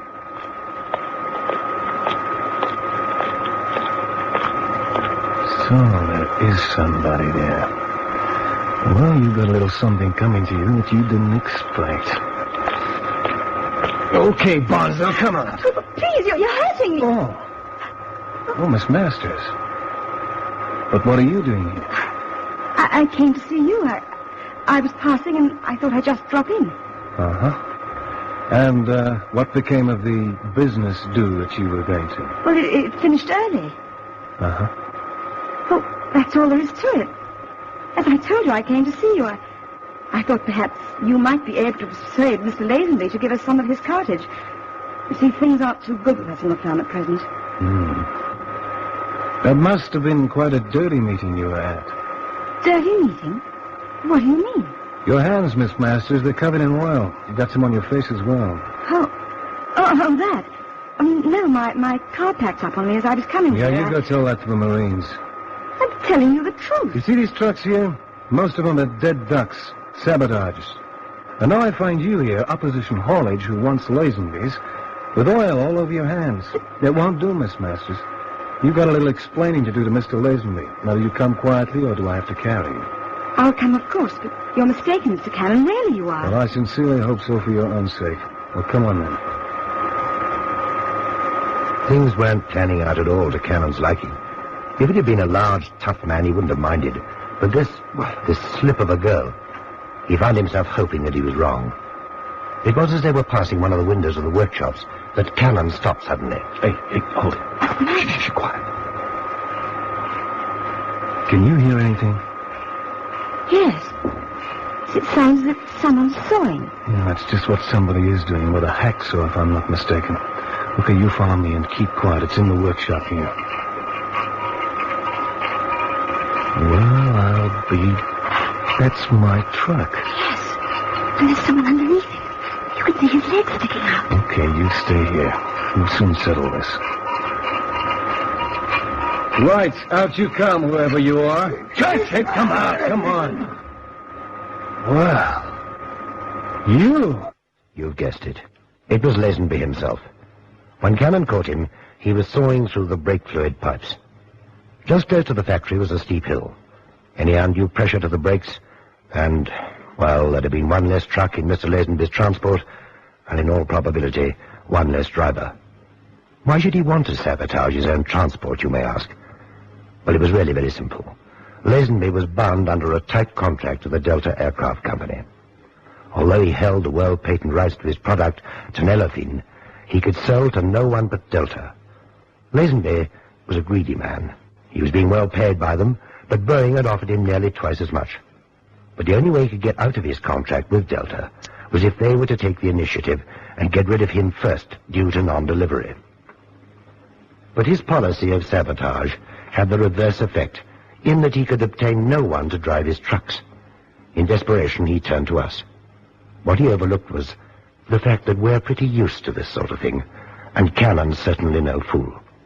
Lazenby got a stiff jail sentence, and another file closed on what I called a bag of coal for Mr. Lazenby. On the transport strike, Mr. Cartwright. General strike throughout the Midlands and Southern counties, sir. For all transport not owner-driven. We've got to get truck 64 through tomorrow to Birmingham from London. At all costs, Muller. Oh, there'll be pickets everywhere, sir. The drivers are in an angry mood. You won't find one volunteer in the entire business. Yeah, that's so. Well, you may be right, Muller. Not owner-driven, eh? Well, there's more than one way of skinning this cat. Take a look at this ad in the Mail. Assignments unlimited, it says. Do anything. Make an appointment for me, Muller. The address is 33 Half Moon Street. Aubrey Mason at your service. At Assignments Unlimited, we do anything, anywhere, at any time. 33 Half Moon Street. Mr. Johnson Cartwright appeared to me to be a typical product of the hard school of modern commerce. Tough, unrelenting, but nonetheless a shrewd, rough diamond of the post-war era, in the heavy transport game where the rule was survival of the fittest. He was obviously affluent, and it was equally apparent that he was a self-made man and proud of it. His proposition was simple and straight to the point. Your ad in the paper says go anywhere and do anything, right? Well, that's the general idea. I want you to drive a truck for me tomorrow from London to Birmingham. I'll pay you £50. It seems a large sum for such a simple task, Mr. Cartwright. Not so simple. The man who drives it will need to be pretty resourceful. Anyone who breaks the strike is called a blackleg.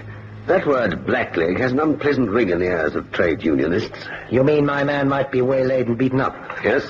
Hence the high fee. That's right. I believe that strikers have things they call pickets. They do, and in fact pickets are already established along the main arteries to make sure that no unauthorized truck gets through. In fact, from the Midlands south, heavy transport is at a standstill. Might I inquire how you expect one of my men to spirit a truck through the pickets? You may indeed. The strike calls for a standstill of all transport that is not privately owned. There's no restriction on an owner driving his personal lorry. It might occur to you that I might drive this truck on the Birmingham run since I own all the lorries. If I did so, it would be taken as a deliberate flaunting of the lorry driver's rights. And when the strike is over, I'd never find another driver to work for me. I should make it clear, Mr. Cartwright, that we at Assignments Unlimited do not own any lorries. Not yet, Mr. Mason. I have a heavy 10-tonner that must get through tomorrow. Truck 64 in my Pell Street sheds. The papers relating to this truck are in my briefcase here. All that's required is a signature from your driver, and he becomes the owner. Oh, I think I understand. You transfer the truck into my operator's name. He drives it to Birmingham as a bona fide owner, and when the task is complete, he transfers it back to you. That's it in a nutshell. And you have my word that you'll not be doing the transport drivers a disservice. One truckload will not make the slightest difference to their cause. Oh, well, that's fair enough, Mr. Cartwright. If my man is safe from molestation, I see no reason why we shouldn't take on the job. Fine. I have the papers here. What's the man's name? Carson. Mm-hmm. First name? Carson's. Well, we know him as Crash Carson. Well, that's not good enough for a legal paper, of course.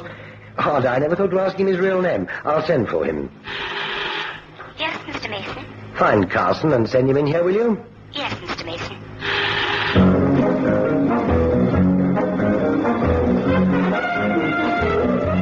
I was right about Mr. Cartwright's affluence. He paid in advance. Carson duly arrived and signed the papers. For the first time, I discovered his real Christian name, but he swore me to secrecy. Suffice it to say that Carson's parents could have had no possible idea of what their offspring would eventually look like. It seemed a simple enough assignment, and so warning Carson not to display any belligerence with the pickets, I sent him about his business. Oh, what's that up in front? Oh, no, not another of those blasted pickets. Oh, well, keep calm and in good temper. Here we go. Morning! Hey, you got the wrong procession. Royal carriage is driving down the Mall. Funny man. We don't like blacklegs in transport in general. Oh, me, a blackleg? You need your bumps read. Owner-driven. You want to see my papers? We want to see you out of the cab. What, right out here in the middle of the country? I get hay fever. Never walk anywhere except in the smoke. If you know what's good for you, you'll get out. Are you threatening me, chum? If you like. Want to make something of it? On another day, on another field of battle. You getting out of the cab, or do we have to pull you out? Well, for the sake of my small wife and large family, I'll comply with your request. All right, Blackleg. For your information, buddy, this is the fourth picket I've been through. I'm no blackleg. I'm an owner-driver. I got papers to prove it. Now, if you'll call your friend over here, the one with the tin ears and the knife scar on his mug. What's he got to do with it? My papers. He looks like he can read. You're quite a comedian, ain't you? Now, give me the papers here. Well? Oh, I don't know. Now, what don't you know? Apart from your antecedents, I mean. How's that? Never mind. Give me back my papers. I'll get on my journey. All right. Here you are. Thanks. Oh, don't stop the stagecoach. Dick Turpin might be a passenger. Close Blimey, Chess, you killed him. I just dented his skull with a blackjack. He'll live. Yeah, but why did you hit him so hard? Could be that I know what the word antecedents means.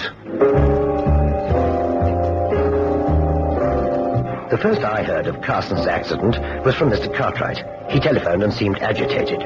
It was of paramount importance that his truck 64 got through to Birmingham with the least possible delay. But at the same time, he showed a grave concern over Carson. I can't think what went wrong, Mr. Mason. Unless your man deliberately caused trouble. I've arranged for Carson to be taken to the Haley nursing home, by the way. Is he badly injured? The doctor says he's a particularly rugged specimen. But the Haley? Well, that's at least 5 guineas a day. I'll pay all expenses, Mr. Mason. I've arranged to visit Carson tomorrow and explain. Well, thank you. The point is, do you have another man to take over? The truck is standing on the coast road near the Bristol estuary. Bristol? I thought you said he was going to Birmingham. Well, we plotted a circuitous route to avoid trouble. Unsuccessfully, it seems. If your man takes the main road to the estuary, he'll see the lorry on the side of the road. The papers are in the glove compartment underneath Carson's sandwiches. I'll get onto it right away, Mr. Cartwright. Good man. See this job through, Mr. Mason. I can put a lot of business your way. Goodbye. Goodbye. Yes, Mr. Mason. Send in Cannon, will you? Tell him I've got a job that's just up his alley. Oh, and Miss Fairweather. Yes, sir. Tell him to make sure his life insurance policy is up to date. Fortunately for Cannon, my pessimism was unjustified.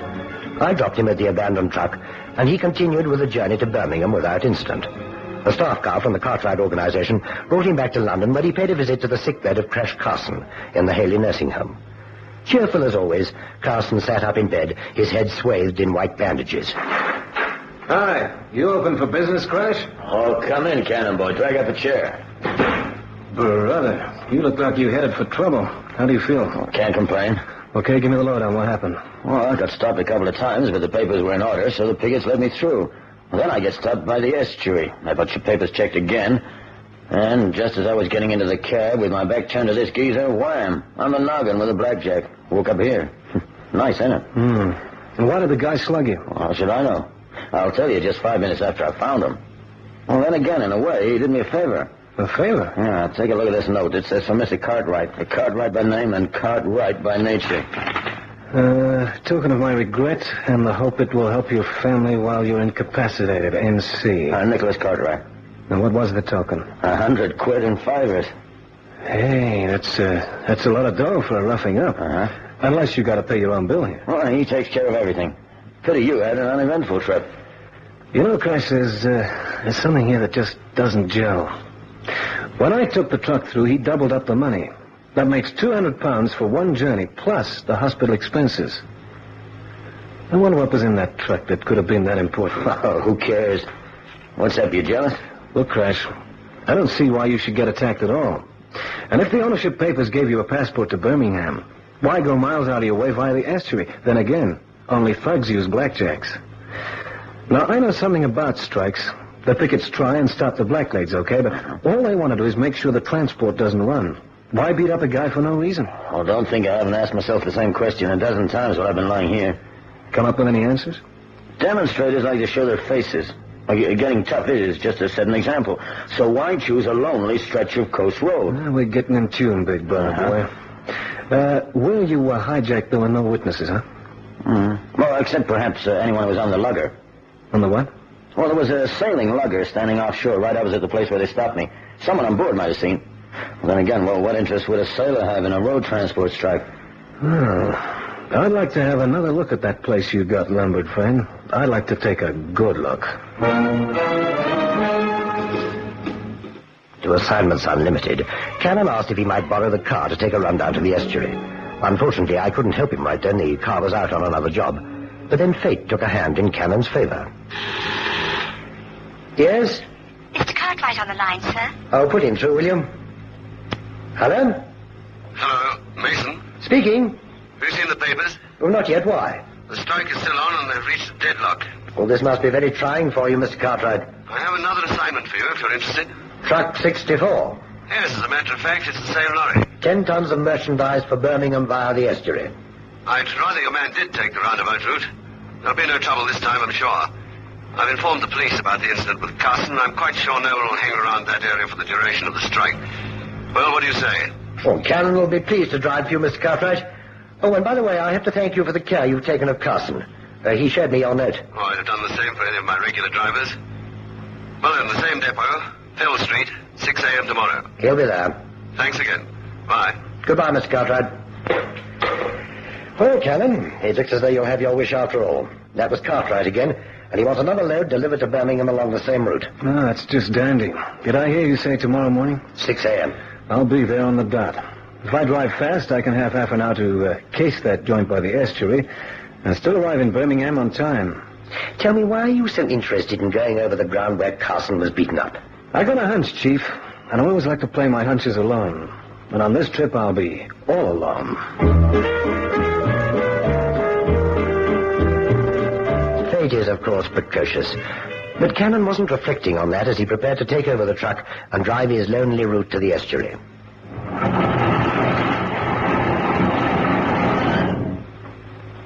Morning, mate.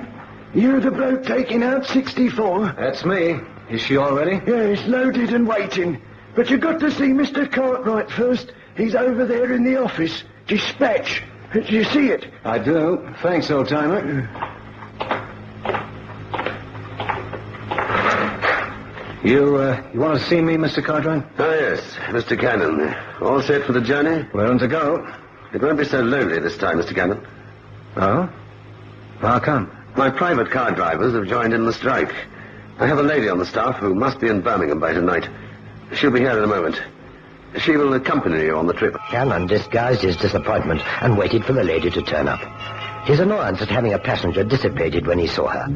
A trim figure was sheathed in an expensive, hand-tailored suit, her flaming red hair swept over her neck by the practiced hands of an artist in coiffure. Cannon vaguely wondered what sort of job in the Cartwright business warranted a salary that could pay for this kind of ensemble. He attempted to find out during the drive towards the estuary. You worked for Cartwright a long time, miss? Oh, a few years. And I wish you wouldn't keep calling me miss. My name's Ruby Long. Okay, Miss Long, I'll make it short and call you Ruby. That's better. I can't think why Mr. Cartwright should send you all this way in a truck. You might oil up that nice suit. Oh, I had old Shivers clean the cab this morning early. Yeah, but I mean, it's only a road strike. You could have gone by train and been really comfortable. That's true, but I have a special reason for coming by truck. You see, I have an aunt who lives near the estuary, and I want to call on her for a short while. Uh-huh. Well, how about Mr. Cartwright? He might jib at the delay. Well, he knows about it. That's why he let me come by truck. We'll have tea with her. It'll break the journey for both of us. Whatever you say, Ruby. Tell me where to turn off. It's not far from here. The house is on the hill by the main road just before it runs along the beach. Oh, yeah, I know it. You do? Yeah, that's where Carson got hijacked. Down the road where it passes alongside the sea. I picked up the truck after the thug hit him, and I drove it the rest of the journey. Yes, Mr. Cartwright told me about it. Master business. But then lorry drivers are a rough lot. I should know. What's your occupation then, Ruby? In the business, I mean. I'm confidential secretary to the boss. Oh, there's the house now. See? Oh, yeah. Right on the top of the hill. And don't bother to try and turn into the drive. Just park off the road facing downhill and we'll walk up to the house. That way we can drive off easily after tea. Whatever you say, Ruby. Hey, tea, did you say? Of course, you're an American. I'm sure my aunt will have something a little stronger. There's a good place to pull in. Okay.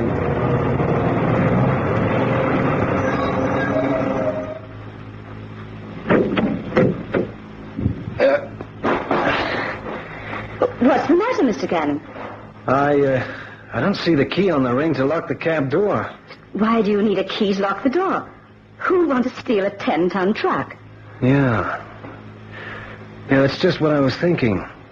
Who?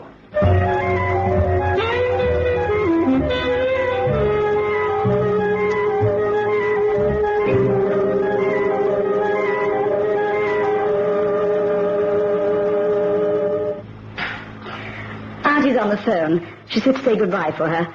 Shall we go? We'd better, Ruby. That's the longest tea party I ever sat in on. Oh, I'm sorry, Mr. Cannon. I haven't seen her for so long and there was so much to talk about. Yeah, so I noticed. 1 hour. Well, the roads are clear now with the strike. I'm sure you can make up the time. And thank you for putting up with our gossip. It must be boring for a man. All in the line of duty, Ruby. You lead the way. Through here. Okay.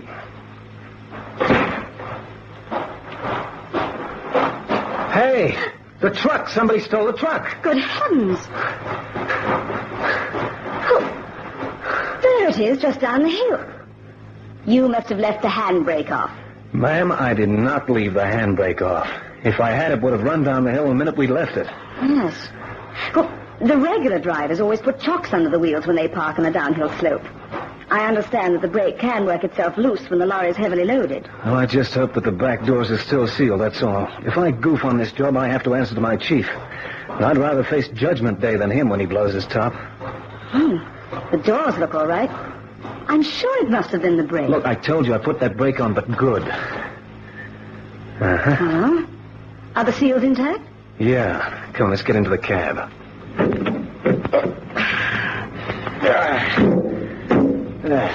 There. What did I tell you? The brake's only half on. I don't get it. You know something, Ruby? I'd like to take a look around here. Well, there's no damage done, Mr. Cannon. We're very late. I'm sure you wouldn't like me to get into trouble with my boss, and he can throw a temper, too.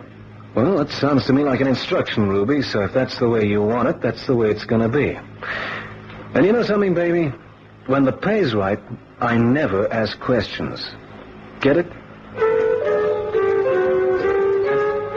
Delivered on time and was taken straight back to London.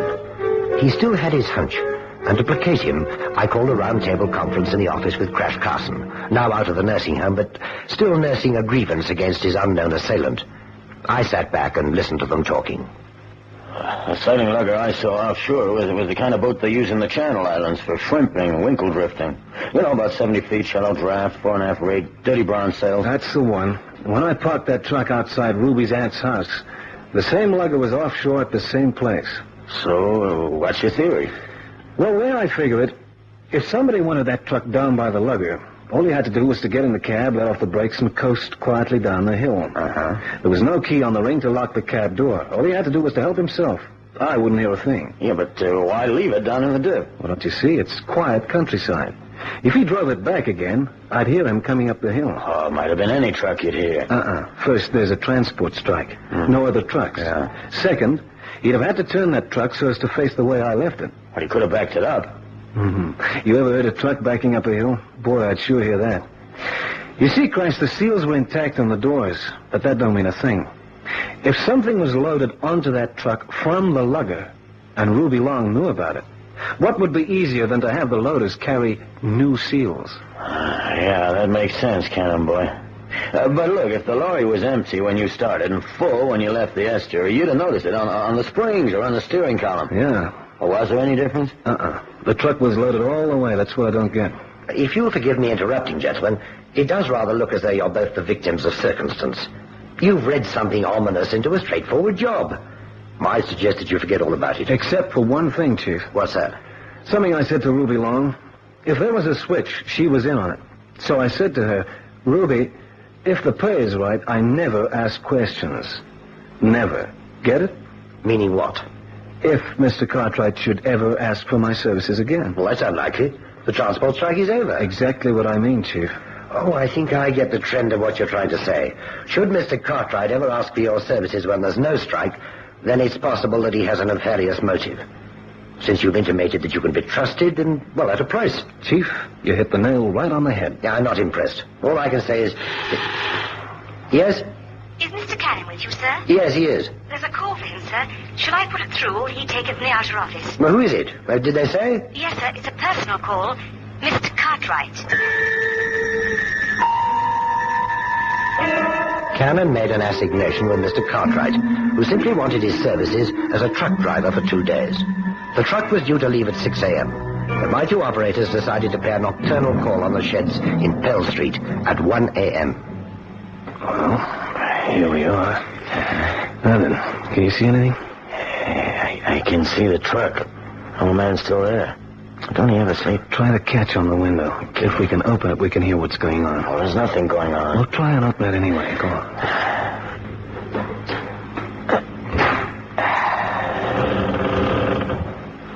Well, I won't ask you where you learned to do that. Oh, shh. Someone coming. All right, you men. You can start loading. It's Cartwright. Who's that with him? Oh, that's the guy who slugged me with a blackjack. Are you sure it's all right to use the SG again, boss? This will be the last time. Yeah, well, how do you know you can trust this bloke Cannon? I don't. Have no fear. He'll be safely out of the way when we switch cargoes. You get a novel in us? No, he's a crude. He'll see nothing and he won't ask questions. That's all that matters. Now, get the bars on board. Hey, that looks like lead. So that's how it was done. They offload the bars of lead into the lugger and load up with whatever they're bringing into the country illegally. Oh, and we know where and when they're going to do it. That's right, Boyle. Only this time, they'll have a reception committee in the form of the police. And so the trap was set. This time, there was no pretense about tea with Auntie. Ruby simply took him into a back room of a house near the estuary and plied him with her charms and copious draughts of his favorite drink. Cannon was happy to play along. He didn't see the two men get into the truck and coasted down to the dip in the road near where the lugger stood offshore. The crew quickly and efficiently unloaded the truck of lead and substituted another load. But Cannon had been wrong. The lead was coming from the lugger, and what had appeared to be lead was in fact gold bullion encased in lead. The haul of a daring daylight robbery on an armored truck on its way to the Bank of England some months earlier. The police closed in and rounded up the whole gang, but not before one of them had an unfortunate encounter with Crash Carson. It was he, of course, who called his story Blackjack for a Blackleg.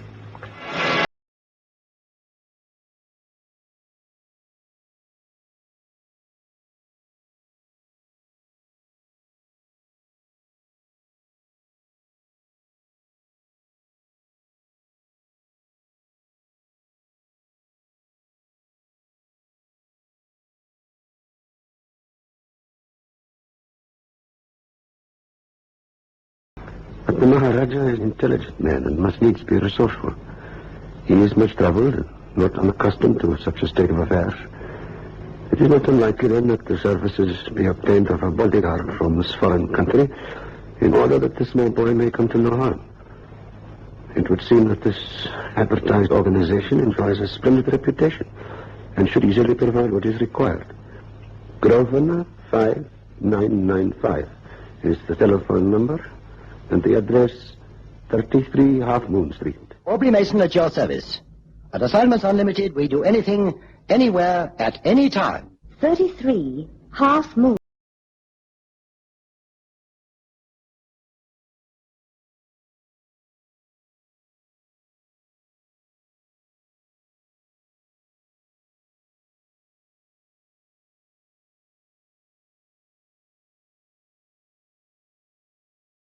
The man was small and wiry. He sat opposite me, his delicate hands folded in his lap, the flash of his teeth accentuated by his walnut face. It was a face devoid of any particular character, yet he cut an imposing figure with his silk-turbaned head and flowing eastern doublet. I couldn't remember having met a Pakistani civil servant before, and yet Mr. Ranjit Singh exuded an air of official civility. We never have got to first base on the What's My Line show. After the preliminary courtesies, he confirmed my guess at his occupation. I am Sahib in the service of the Maharaja of Wanpur. It is a small province of my country, Pakistan. Oh, I've heard of the Maharaja, of course. His picture was in this morning's paper. Then you will know, Sahib, that he is here in an official capacity during the meeting of the Commonwealth Prime Minister. I think I read that he's a financial expert, if I'm not mistaken. That is the Maharaja's position, Sahib. He is the private advisor to the Prime Minister in matters of money. I might add that the Maharaja is exceedingly wealthy. And what is it you would like us at Assignments Unlimited to do for you, Mr. Singh? In a way, it is a matter of state and therefore highly confidential. You may rely upon our discretion, Mr. Singh. The Maharaja has a small son, aged 4 years. It is an only son. As you probably know, in my country, the lineage of a title is passed on only through the male members of the family. The heir to the court of Wanpur is this small boy. In the event of his demise, the title on the Maharaja's death would pass to another male member of the family. It is for this reason that the only son is jealously guarded. For security reasons, his movements are kept secret, and yet it is commonly known that he accompanies his father wherever he goes. Do I make myself clear, Sahib? Indeed you do. But isn't the lad provided with a bodyguard? Sometimes, yes. But if a large bodyguard was brought to your so well-disciplined country, the motive might be misconstrued. I take it, then, that you're looking for a bodyguard from here? Yes, Sahib. And also a female nurse to care for him. You mean he's come to England without his nanny? Although it is known that the boy is in England, his whereabouts are a secret. The Maharaja has rented a large house in Sloane Street through an agent. One of my countrywomen attired in the sari would be most conspicuous. It is for this reason that we require the services of an English nurse. Well, if you'll forgive me, Mr. Singh, the lad living in Sloane Street would need to be exercised in the park. An English nanny with a Pakistani lad would be even more conspicuous. The Maharaja is here for but a week. During that time, the boy would not leave the house. A week's confinement will do him no harm, sir. The house is fully equipped, and only day-to-day supplies need be purchased in Knightsbridge. Well, it seems the Maharaja doesn't believe in taking chances, Mr. Singh. Unfortunately, there have already been attempts on the child's life and other efforts to kidnap him. Uneasy lies the head of state. The sole heir in any eastern country has an uneasy tenure, Sergeant Mason. Can you provide us with such a bodyguard and nurse? I think so. In fact, I can do even better. One of my female operators is not only a qualified nurse, she's a karate expert, and therefore a bodyguard in her own right. Accompanied by one of my men, they will together constitute a formidable security screen. I could wish for no better. Excuse me. I'll call them in. Yes, sir. And Miss Fairweather, send in Gail Hamilton and Cannon, will you? Yes, sir. Would it be proper to consider payment now, sir? Well, as you wish. What sort of fee had you in mind? 50 guineas a day, all expenses. Well, that's very generous. I did explain that the Maharaja is extremely wealthy, sir, and his son is the sole heir. Then thank you, Mr. Singh. Now, Cannon. Now, is Gail, will you? The broad's abroad, Chief. Ouch! How can so generous an exterior be so mean inside? Easy, Cannon. Oh, stop fooling around and come in. You sent for us, Mr. Mason? Yes, Gail. I'd like you to meet Mr. Ranjit Singh, Gail Hamilton, and Mr. Cannon. How do you do? How do you do, Mr. Singh? And Mr. Singh has a week's job for you, as nurse to a small Pakistani boy, and also as his bodyguard. Which one's the nurse, Chief? Gail, of course. No, don't be facetious. Well, she's liable to use chainmail for the kids' diapers. I'd like to remind you that I'm a qualified nurse, Mr. Cannon, and if I'm to endure your company for a whole week, I'd advise you to keep a civil tongue in your head. Well, the voice of Florence McNightlight. Oh, take no notice of them, Mr. Singh. Childish banter is their one failing. Mr. Cannon and the Memsahib fill me with the greatest confidence. Right. But then let's get down to business. A 4-year-old Pakistani boy is to be taken to a house in Knightsbridge and kept out of sight for 1 week. Mr. Singh here will brief you on all the details and tell you where to pick the lad up. Understood? Yes, Chief. Okay, but what's so special about a small Pakistani boy? He is heir to a vast fortune. From the moment you collect him, there will be those who will take him from you by force. Cannon's granite face slipped into a smile. Anyone could tell he was pleased with the assignment. Gail remained impassive, standing there demurely, listening to the details supplied by Mr. Ranjit Singh. The boy was to be collected at a barber shop off Oxford Circus and conveyed by car to the house in Sloane Street. The diminutive Pakistani official pressing home the point that publicity was to be avoided at all costs. Half an hour later, the office car was parked ready for exit on the ground floor of a nearby multiple garage, and Cannon with Gail walking towards the barber shop down Oxford Street. Just a minute, Cannon. Oh, what is it now? The new beetle boots in the window. Look, we're not on a shopping spree. I just wanted to look at the price. There's no need to be so testy all the time. Look, I repeat, we have no time for window gazing. Anyway, what would you want with beetle boots? Jack boots would be more in your line. Is that so? Well, let me tell Oh, you. for Pete's sake, come on. Oh, all right. You know, you just don't know how to treat a lady. Wrong. I do know how to treat a lady. Mr. Cannon. Look, there's the barber shop. You wait outside. What for? It's an establishment for gentlemen, no dames. Rubbish. Who do you think usually takes small boys to have their haircuts? The butler? How would I know? Exactly. This is not America. We as civilized know how to treat young gentlemen. Touche. Come on in.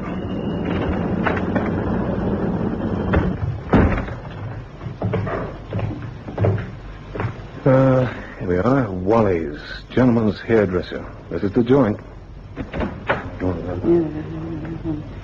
That must be him in the corner. Oh, poor little chap. He looks quite lost. Poor? The kid's a millionaire. Good morning, sir. May I be of assistance? Yes, buddy. The kid in the corner, is he clipped? I beg your pardon, sir. Did you give him a haircut yet? I would have thought that was obvious, sir. We've come to collect him. Collect him? Well, what's the matter with you? You got cloth ears? Weren't you expecting us? We had a telephone call asking us to keep the young Maharaja until a member of the Pakistani legation arrived with a message. I passed on the message to the 3 gentlemen waiting outside. What 3 gentlemen? They're in the corridor. I understand that they were something to do with the young gentleman. Is that right? Are you from the legation, madame? Yes, we are. We were sent by the legation's representative anyway. He has to come with us. Then you will not be requiring service here, sir. No service. Well, well, thank heavens for that. Well, maybe they do allow women in this joint at that. Oh, come on. Hello, Ramat. Your name is Ramat, isn't it? Is that all you can do? Nod your head? One thing, he understands English. That's lucky for you. I don't know. It's not really important. Gurun bukhai, Ramat. Tikkai memsab? Well, sit on my head and call me a sofa. You're to come with us, Ramat. I'm going to look after you, and we're going to play lots of lovely games. You come for my father, memsab? Yes, your father sent us. Then I come. I was tired of waiting. There are no toys to play with. In the Nazi shop in Kanpur, they have many toys. Do you know the Nazi shop in Kanpur, Sahib? Me? No, I'm not married, son. In any case, we call it a diaper. Nati is Urdu for Baba. Not kidding. So that's what they've been wrapping around my face after a shave. Oh, come on, you great big lug. I think Big Sab's very funny. You know, I'm not sure I'd go for the kid's sense of humor. Don't let it bother you. He probably thinks you're the reincarnation of a Buddhist idol. Very funny. Come on, run it. We haven't got far to go. We have a car waiting nearby. I'm tired of this place. There are no toys like the Nappy in Kanpur. You just wait until we get home, Ramat, and you'll have everything you want. Through here. Just a minute, Gail. I'll go through first. Why? The 3 men that nappy flapper spoke about. Come on, let's go. Hey, Joe. There goes the kid with the bloke and the woman. Get her quick. But cover Louis and me. Here. Yeah? Just a minute. This is where you make your chips, right? Yeah. Grab the woman,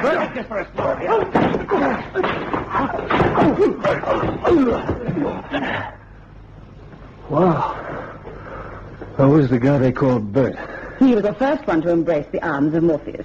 He's under the banister sleeping like a baby. Hey, you did that to him? He looks like a prize fighter, and he must weigh over 250 pounds. I can look after myself, Mr. Cannon. That is the understatement of a lifetime. Shall we go to the house in Sloane Street now? What about these babies? Shouldn't we hand them over to the cops? Mr. Ranjit Singh made a special point that we should avoid publicity at all costs. Yeah, that's right, he did. But these gorillas tried to snatch the kid. I know. And the snatch record is a capital offense. Not in England. We'd have to prove their intention, and that would mean publicity with a capital P. Okay, you don't have to spell it out. And there's little Ramat here to think about. Yeah, you're right. That the poor kid must be scared still. Big Sab is very funny. You know, like I said, I don't go for the kid's sense of humor. I think the child has royal discernment. Royal discernment, is it? Well, I've got a funny feeling that we two are in for a king-sized packet of trouble. Cannon and Gail Hamilton lost no time in taking the young Pakistani charge out of the building and into the office car. Not until they were safely behind the locked doors of the house in Sloane Street did they breathe easily again. Gail, to the grudging admiration of Cannon, set about preparing an Indian dish for Ramat, and my top operator, with time on his hands, rang the office and reported to me. I was rather disturbed when I heard about the 3-man attack on them, and only then did I realize that Ranjit Singh had not left a forwarding address or a telephone number where I could contact him. I considered bringing the Maharaja suite at the Waldorf, but remembering Singh's plea for no publicity, and knowing that young Ramat was safe, I decided to wait until the little civil servant called on me. As it was, Cannon had hardly put the phone down in the house in Sloane Street when it rang. It was Ranjit Singh on the other end of the line. Yeah? Is that the Sahib, Cannon? Yeah, is that you, Mr. Singh? Yes, Sahib. Is all well? Do you have the boy with you? Sure, he's having an Indian summer. And no trouble, I hope. Well, some. 3 guys jumped us. And from what I could make out, their names were Joe, Louis, and Bert. We dealt with them and brought the kid here. Excellent, Sahib. Did anyone see you arrive? Not a soul, but you sound out of breath. You all right? I've had an unpleasant experience. Our enemies are determined to lay their hands on the Ramat at all costs, it would seem. I was apprehended by 2 gentlemen posing as plainclothes policemen. I did not realize the deception until it was almost too late. Posing as cops? Say, these gorillas will stop at nothing. Fortunately, I was able to escape in time, but I'm feeling a little shaken. To take care, Sahib Cannon. The police have no reason to question you.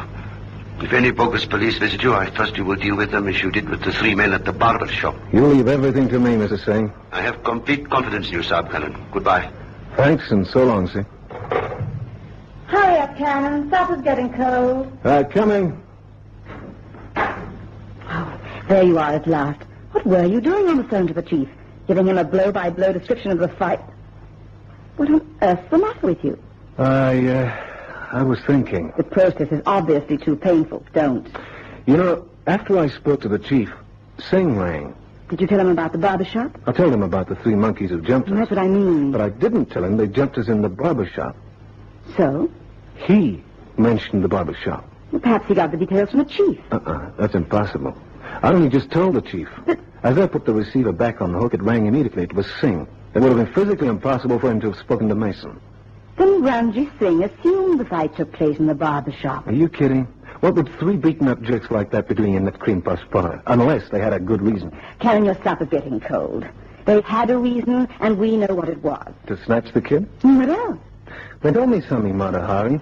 Why didn't they go right inside that scented Snipper's den and lift the kid from right under his Roman nose? Tell me that. They were waiting for him to come out. Why? He was all alone, and they knew about the phone call. They knew somebody was coming to contact the kid. Why wait? Don't make sense. And another thing, who took the kid there in the first place? I never thought of that.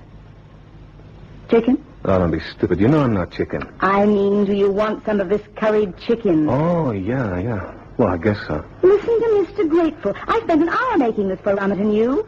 You know, it looks to me like we might be in a spot. This is a fine time to go domesticated on. Gee, I pity your wife if ever you get married. But if those thugs weren't there to steal the child, then they must have been his official bodyguard. Exactly. And if those men were Rummet's bodyguard, then we... kidnapped the kid ourselves. Oh. And you know something, baby? The public hangman don't play games when he works the Indian rope trick. To say that my operators were a little dismayed would be putting it mildly. Kidnapping is not a capital offense in England. It is, however, in America. And although Cannon was on the right side of the Atlantic, he found it hard to erase the spectre of the executioner from his mind. He relayed his story to me, but I had no means of appeasing his anxiety. I haven't the faintest idea of how I could contact Ranjit Singh. I consoled myself with the thought that young Rummet was safe for the moment anyway. In fact, in the hands of Cannon and Gail Hamilton, he was probably safer than he'd ever been. It was Gail who hit upon the idea for the solution to the mystery. I've got it, Cannon. You've had it. No, listen to me. We don't know where to find Ranjit Singh, right? Yeah, that's right. But if he's genuinely in the service of the Maharaja, then that gentleman will know where he can be found. But he asked for no publicity. If he's not genuine, that's just what he would ask for. Don't you see it?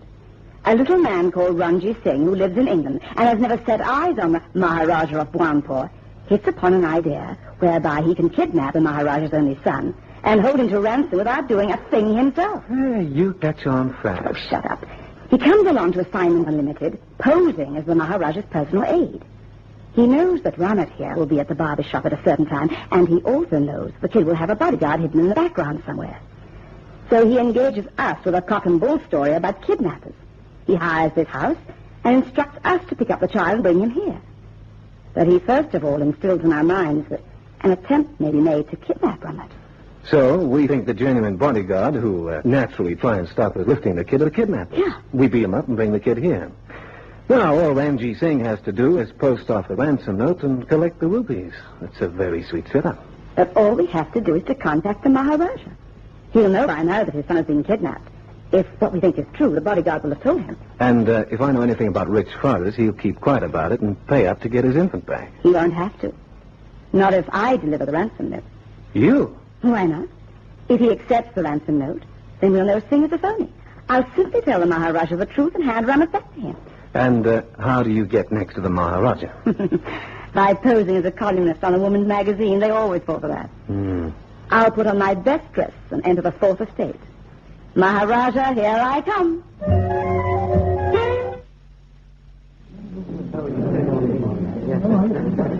Good afternoon. My name's Gail Hamilton from Woman's World. I have an appointment with the Maharaja of Bhwanpur. The Maharaja's in his suite, miss. 309. I'll wait. No, don't bother. I was told to meet the secretary in the foyer. I'll wait. I just wanted to check that he was here. The secretary went up a few moments ago, miss. You'll have to see him first anyway. Let me tell him you're here. I'd rather wait if he asks, if you don't mind. It's a rather important story, and you know how these Orientals regard women. The way I'm regarding you, miss? You'd better be careful. You might end up with a date. Well, I'm free from 6. I bet you say that to all the working girls.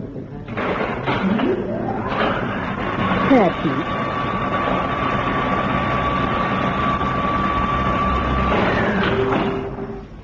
Thank you. 306. 307.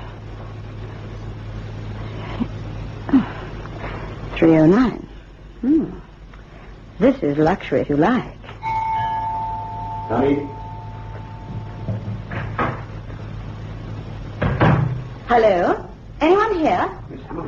Good afternoon. And you think... Then you're the Maharaja's secretary. I beg your pardon, Miss Hamilton? Nothing. I just came to report that all is well. That was not necessary. But since you're here, how is Ramat? Oh, he's fine. Well, I won't keep you, Mr. Singh. Good afternoon. Good afternoon, Mamsahab.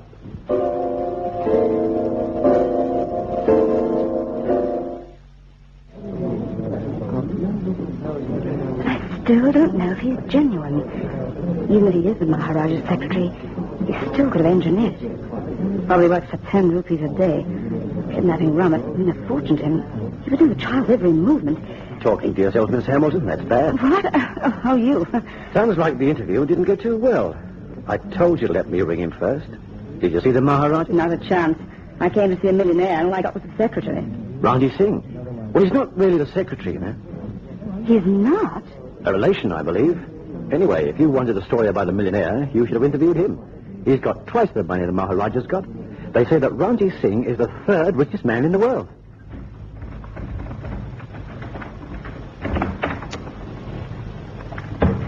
Cannon! Cannon! Cannon! Cannon! Cannon, darling! Take it easy, baby. I'll be okay. Lost a bit of blood. What's that? Those men on the floor. They're deader than a mummified fake here. They were after the kid. I didn't have the strength to get to the phone. Oh, and Robert? He's safe. He's in the attic. I hid him. You fought them with your bare hands? Why not? You got a monopoly on karate? Oh, Cannon, I shouldn't have left you. I'll get some bandages. No. First get on to the chief. Tell him to ring the cops. Ranjit Singh. They gotta stop Ranjit Singh. Cannon's suspicions were right the first time. Ranjit Singh organized the kidnapping using my operators as his unsuspecting henchmen. But Singh wasn't after ransom money. He was next in line for succession as the Maharaja of Banpur. Once little Ramat was out of the way. He took no chances.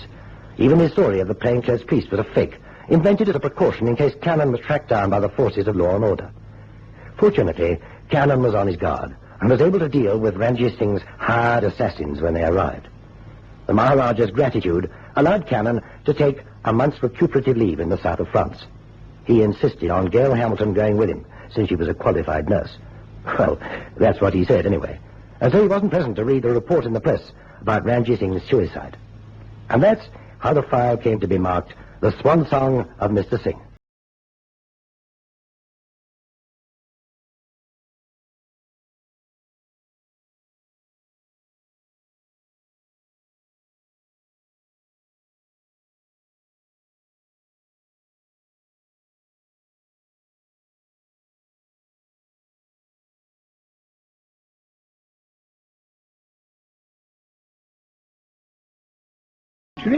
And as perfect as the day the craftsman made it. I shall hate to part with it from the shop. Is there any demand for old grandfather clocks, Mr. Merriweather? Well, for a perfect antique, there is always a demand, even at the price I shall ask. And that is? 2,000 guineas. Oh, you'd better double the locks on your doors, Mr. Merriweather. At 2,000 guineas, it's a great temptation. I've done better than double the locks, Mr. Perry.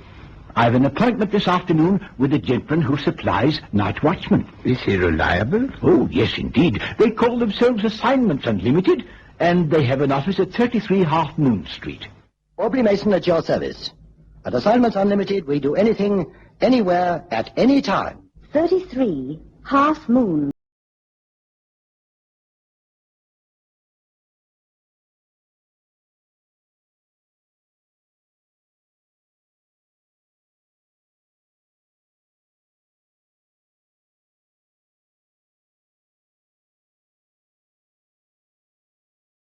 It occurred to me, Mr. Mason, that I would be wise to place a night watchman in the shop while the grandfather clock is there, provided the cost is not too exorbitant. Oh, I don't think you'll find the fee exorbitant, Mr. Merriweather. It rather depends on how long you'll need a watchman. Well, now, that's hard to say. Of course, I'm delighted with the grandfather clock myself, but you never can tell with buyers of antiques. I remember a beautiful example of tenant pottery, 12th century, you know, that came into my possession. I thought it would go the next day, but it stood on the shelf for 3 years before the Duchess of Barford happened along and took it up. 3 years? But surely for that length of time you'd be better off employing someone permanently. Oh, the clock won't stay in the shop as long as that. I have an option on it for only 1 week. I could never afford to buy it myself. And if you fail to sell it? Then it goes back to the auctioneering company to be knocked down to the highest bidder. Oh, I understand. Since it's not your property, you want to make sure of its safekeeping. Precisely, Mr. Mason. If anything happened to the clock, I really don't know what I'd do. I could never reimburse the auctioneering company. So I take it you want us to supply a man for, well, any time up to a week. Is that it? Precisely, Mr. Mason. Oh, dear, I do hope somebody takes it up. You know, I heard of a similar clock that was knocked down for a few shillings to a dock labourer. And you know what he did? Took out the clock for his children to play with, and used the case to keep his pigeons in. Oh, I can't bear vandalism, Mr. Mason. Well, perhaps the poor fellow didn't know its value. Yes, I suppose so. Oh, well, I suppose I must get back to the shop. I'll expect your man about 6. I don't usually leave until then. Well, good day to you, Mr. Mason. Good day, Mr. Merriweather. And we never did discuss the fee after all. Oh, well. Yes, sir. Put Cannon on, will you? Yes, sir. You're through to Mr. Cannon, sir. You want me, Chief? Yes, I got a job for you. How are you feeling after your Riviera holiday? All keyed up, Chief. Then I've got the perfect job to help you unwind. You're going to play nursemaid to a grandfather clock.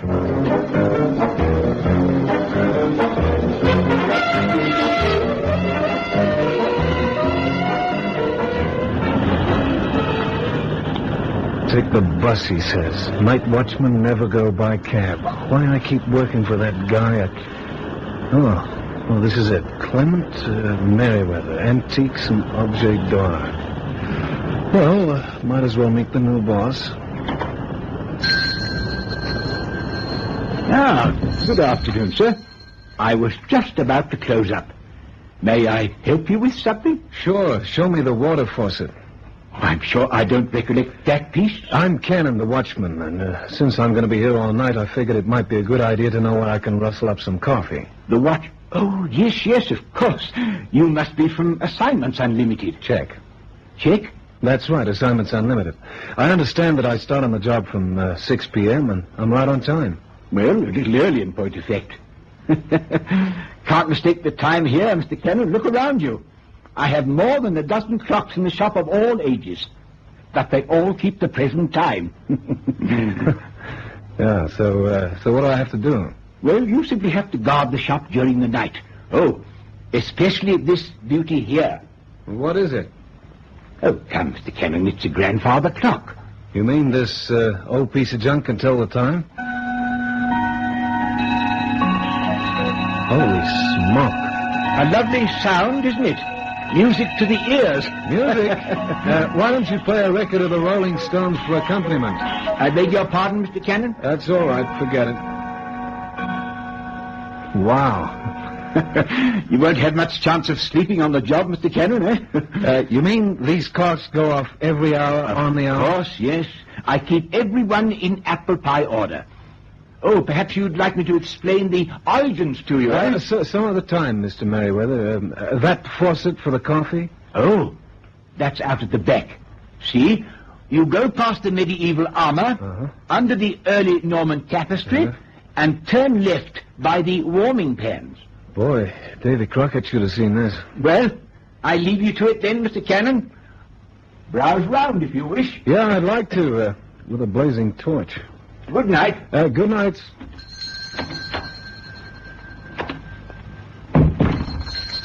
Now, what did he say? Past the armor. Push aside the tapestry.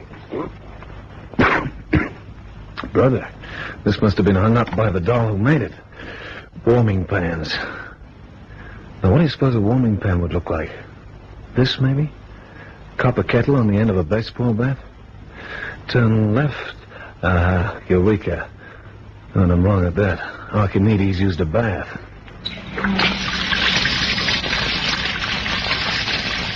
It works. Now the gas ring. Great. Now all I need is a pot. The warming pan. No, on second thoughts, I don't know what they use those pans for. There's somebody at the door. Now, who do you suppose that is? It could be old Merriweather forgot to wind up one of his clocks. And I'm on this job for a week. I'd better steal his keys. Oh, has Mr. Merriweather gone home? That's right, ma'am. Something I can do for you? Well, I wanted to have a look at a grandfather clock he's just acquired. Unfortunately, I was delayed in the traffic. Well, he'll be back in the morning, ma'am. Oh, that's no good, I'm afraid. It'll be too late. Ma'am, this timepiece has stood around for a long time. It'll still be here in a couple of thousand years more. In fact, I'd go so far as to say that this is the grandfather of all grandfather clocks. I've come in from the country, you see. I have to go back tonight. Daddy will ring through in the morning and arrange purchase by telephone if I can inspect the clock this evening. You mean you want to buy this thing? If it's worth the price Mr. Merriweather asks. Step right in, lady. Just step right in. Oh, thank you. While you're at it, there's a dozen more draped around. Maybe the old boy will give them to you wholesale. Are you the new assistant here, then? No, I'm the night watchman, first day on duty. Oh, I see. But only until somebody buys that grandfather clock. You don't sound too happy with your job. I'm not. Say, do you know all about this time gear? I mean, how they wind up, you know? Oh, I do indeed. Why do you ask? Look, is it possible to fix a clock so that it won't chime? I mean, just temporarily, of course. You see, there's more than a dozen ticking away in here, and every hour, on the hour, they all set up a chiming together, and, well, it makes me feel like a mouse trapped on the bells of St. Mary's. He's a quaint old chap, isn't he, Mr. Merriweather? I can fix them for you if you like. Ma'am, you're an angel in disguise. Oh, and there's one other thing. Yes? Look, if this is an embarrassing question, just forget I asked it, but, do you happen to know what a warming pan was used for? Of course, to warm the bed. No kidding. But, what about the long handle? Well, they used to put hot coals in the pan and push it in far up under the bed covers. Now, don't tell me you're going to warm your bed with one. No, I was going to make coffee. The water's there, the gas ring's there, but I don't have a coffee pot. You really are most amusing, Mr... Cannon, just Cannon. Oh, I'm Jane Fenton, by the way. I'm sure there must be a coffee pot of some sort. Yes, here we are. What about this? Well, that's great. Look, suppose I go past the armor, under the tapestry, out back and make coffee while you fix the clocks. I've got sugar, instant coffee, and a can of cream. Oh, that'd be wonderful, Mr. Cannon. I'd love a cup of coffee. Then I'm on my way. You muzzle these chronometers for me, and I'll be your friend for life. When I've finished, not one clock will chime tonight.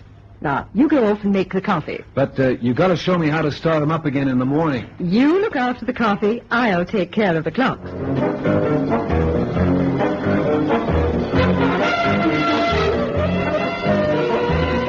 Delighted with the company of this most attractive girl, went up to the back of the shop to boil water for the coffee. Jane Fenton, he thought, must really know about clocks, for he half expected to hear her clattering around the shop. But she made no sound. Eventually the coffee was ready, and beaming with delight, Cannon returned to where he'd left the girl by the grandfather clock. Come and get it. Coffee's ready. But you know something? We forgot cups to drink from. Maybe you can rustle up a couple of Ming bowls of... Miss Fenton? Miss Fenton, where are you? Did you fix the clocks? Miss Fenton? Holy mackerel. There's something screwy about this. Hey, Miss Fenton! Well, she's not here. But she couldn't have gone through the door, and I've heard the doorbell. Bell, yeah. Well, what do you know? The striking pin on the bell is held back by tape. She didn't even look at the clocks. The only bell she fixed was the one on the door. Now, I wonder why she did that. Wildered Cannon shook his head, and turning, marched back to his coffee. The girl, Jane Fenton, had taped the shop's doorbell so that he wouldn't hear her leaving. But why? If she objected to fixing the clocks, or if she objected to Cannon for that matter, surely all she had to do was thank him politely and go. It was then he noticed something about the grandfather clock. 5 minutes to 7. Must have stopped. Oh, so she did fix one of the clocks. Now, how do you suppose I start it up again? The pendulum's inside the door. Oh, it's locked. And there's no key. How do you think she opened it without a key? Hello there. Oh, I'm lucky. I thought you'd be closed already. No, the shop is closed. Ah. Well, the door was open, so I came in. Are you Mr. Merriweather? No, I'm the watchman. Like I said, the shop's closed. Oh, pity. Look, I wanted to look at the grandfather clock. I understand it's for sale. Well, how is it you want to look tonight? It's after 7. The clock will still be there tomorrow, my friend. Yes, I realize that. You say you're the night watchman? Uh-huh. Then I'm sure a pound note wouldn't be out of place. If it was in my pocket, it would. What's the idea? You trying to bribe me? Bribe? Good heavens, all I want to do is have a look at the clock. You know, to see if it's worth what he's asking. And what is he asking? 2,000 guineas. You're not serious? Very serious. And I wouldn't be surprised if Mr. Merriweather had a dozen buyers in here tomorrow morning. 2,000 guineas for that load of junk? If it's genuine, it's early 19th century. A masterpiece of construction and a very valuable antique. Well, can I have a look at it? I still ask you, why tonight? You see, if it's the genuine article, then I shall be outside the shop at the crack of dawn to be sure of getting in first. For 2,000 guineas? In cash. Here's the pound note. Well, you'll get no joy out of that, grandfather. It's locked and there isn't a key. No, I can manage all right. I'm an expert with clocks of all kinds. Well, in that case, you can do me a favor. All these other clocks are wound up and going. At 8 o'clock, they'll all start right off chiming together. Could you fix them for one night so that they keep the peace? I'd want to know how to start them up again before Mr. Merriweather arrived. Very well. Come with me and I'll show you. With the pendulums, you just hold them still. Mm-hmm. See, this is the pendulum. Yep. Now there are 7. I'll show you the first one, and we'll do them together. Okay, all right. You just hold it still, huh? Yes. Ah, simple as that. Then why didn't she fix them? What's that, old man? Oh, nothing. I get into the habit of talking to myself. You know how it is. A night watchman leads a lonely life. Yes, I suppose so. Well, let's fix the pendulums. Now, look, will you fix the others while I take a look at the grandfather? Okay, but see you don't damage it getting the door open. I won't, don't worry.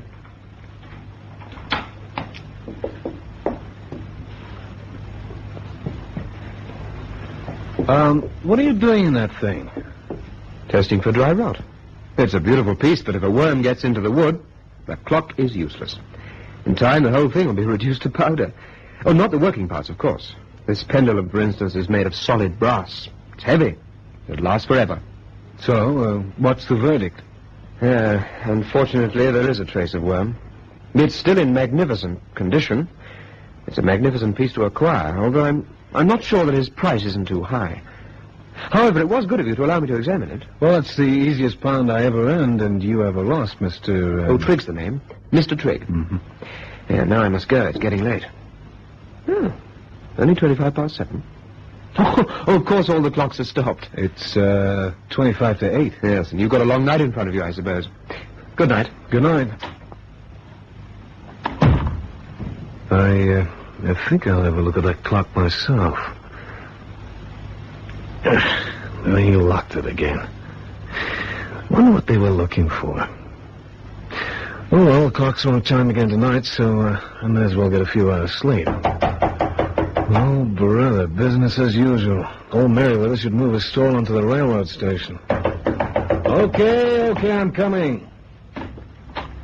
The shop's closed. I know that. Do you think I've lost my sense of sight? What do you want? Who are you? The night watchman. And if you'll just stand to one side, I'll come in. Look, I'm the night watchman. Nobody comes in after hours. Do you know whom you're addressing? No. And what's more, I don't care. You impertinent fellow. Okay, take it easy, Grandad. I'm Lord Blenstoke and a customer of Mr. Merriweather. I'll see you lose your job over this. Be doing me a favor. Now, good night. The shop is open for business at 9 in the morning. Just a minute. Perhaps I was a little hasty. The fact is, I left a briefcase somewhere today. It has some important papers in it which are confidential. I've retraced my steps to everywhere I can think of that I've visited today, but I've had no luck. I was in this shop this morning, and I wondered if by some chance I left it here. So you want to come in and look around, is that it? Yes. Okay, come on in, but make it snappy. I want to get some rest, huh? Well, are you allowed to sleep on the job? Well, I've tried 3 times to make a pot of coffee. Every time it goes cold on me. This shop is busier when it's closed than when it's open. What's that? You've had other nocturnal callers? Not only that, I've had other night visitors. Who were your other visitors? A dame called Jane Fenton and a guy named Trigg. What? And why the surprise, Duke? What did they come here for? Well, Mr. Merriweather has a valuable possession in the shop. He wouldn't think so to look at it, but it's worth 2,000 guineas. That clock over there. The grandfather clock? The same. Oh, may I look at it? Oh, no, not you, too. I'd make it worth your while. You know, a couple of months on the night watch and I could retire. Okay, go ahead, help yourself. It's locked, but I've no doubt you can open it. As a matter of fact, I can. I am... Yes, an expert in these things, I know. So were the others. At least they said they were. Mind you, I know that Trigg knew his stuff. He fixed all the clocks so they wouldn't chime on account of they were ruining my beauty sleep. What excuse did Miss Fenton and Mr. Trigg make? Well, it wasn't a lost briefcase. They came right out and said they wanted a pre-inspection of the antique. Did they tell you who they were? What's your name, by the way? Cannon. Well, Cannon? They only said that they might be interested in buying it, that's all. How odd. The clock was delivered here from the auctioneers. If they were all that keen, they could have made a deal with Merriweather at any time today. Well, Jane Fenton said she'd come in from the country. Yes, that's true. She lives just outside London. It was only an hour away, and the clock was well advertised. Everyone knew it was in this shop. So you've got my interest roused. Who and what are Miss Jane Fenton and Mr. Trigg? Antique dealers. Then I don't get it. I mean, why didn't they give Mr. Merriweather a ring? You may well ask. Isn't it obvious that they wish to examine the clock unobserved? But I watched Trigg at work. He said he was looking for termites. That's not true. He wasn't looking for termites. He was searching for something else. Well, like what? That's what we're going to try and find out, Cannon. You mean you don't know? No. And I really did come to look for my briefcase. It's there on Merriweather's desk. Oh, yeah. You know, it's screwy. So, how do we find out what they wanted to find out? Merriweather loves his possessions as a mother loves its child. The difference is he makes copious notes of the history of his antiques, whereas a mother keeps a snapshot album. His ledger is on the desk. Let's get to work.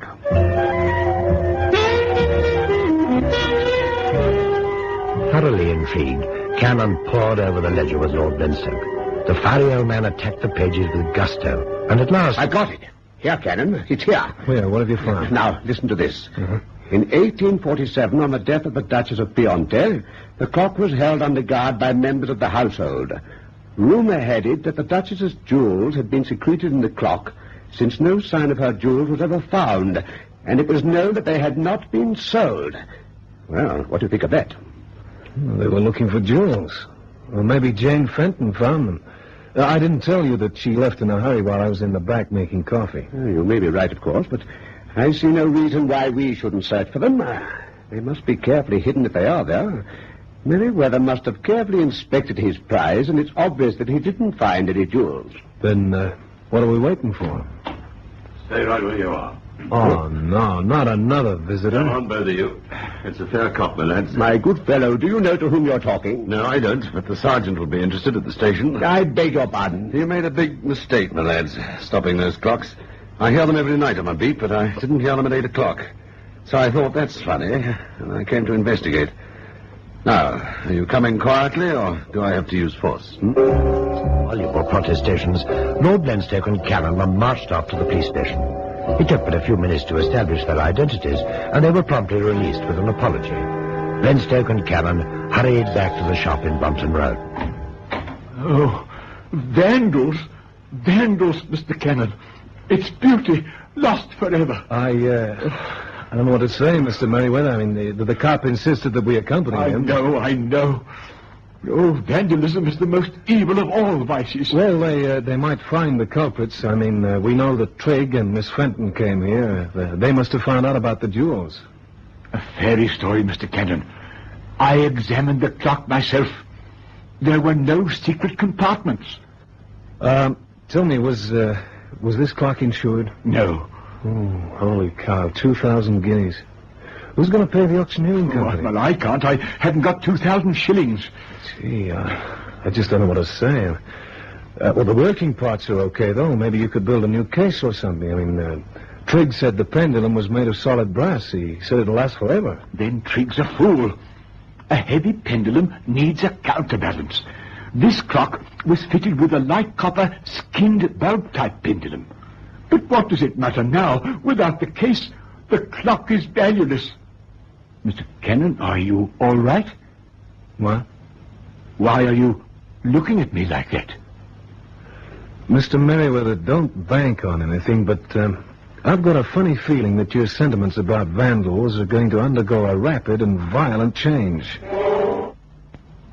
The axe used by the interloper was lying handy. My operator picked it up and with one blow severed the bulb at the end of the pendulum. You see? It's hollow. Of course. Much like a ball valve on a cistern. But, Mr. Merriweather, it's not empty. Here, take a look. Well, I never. So it wasn't a fairy story after all. The old girl did hide her jewels in the clock. Yes, a small fortune in precious stones lay at his feet, small enough and light enough not to affect the working of the grandfather clock. And now you know why the story tonight was called Saved by the Gong.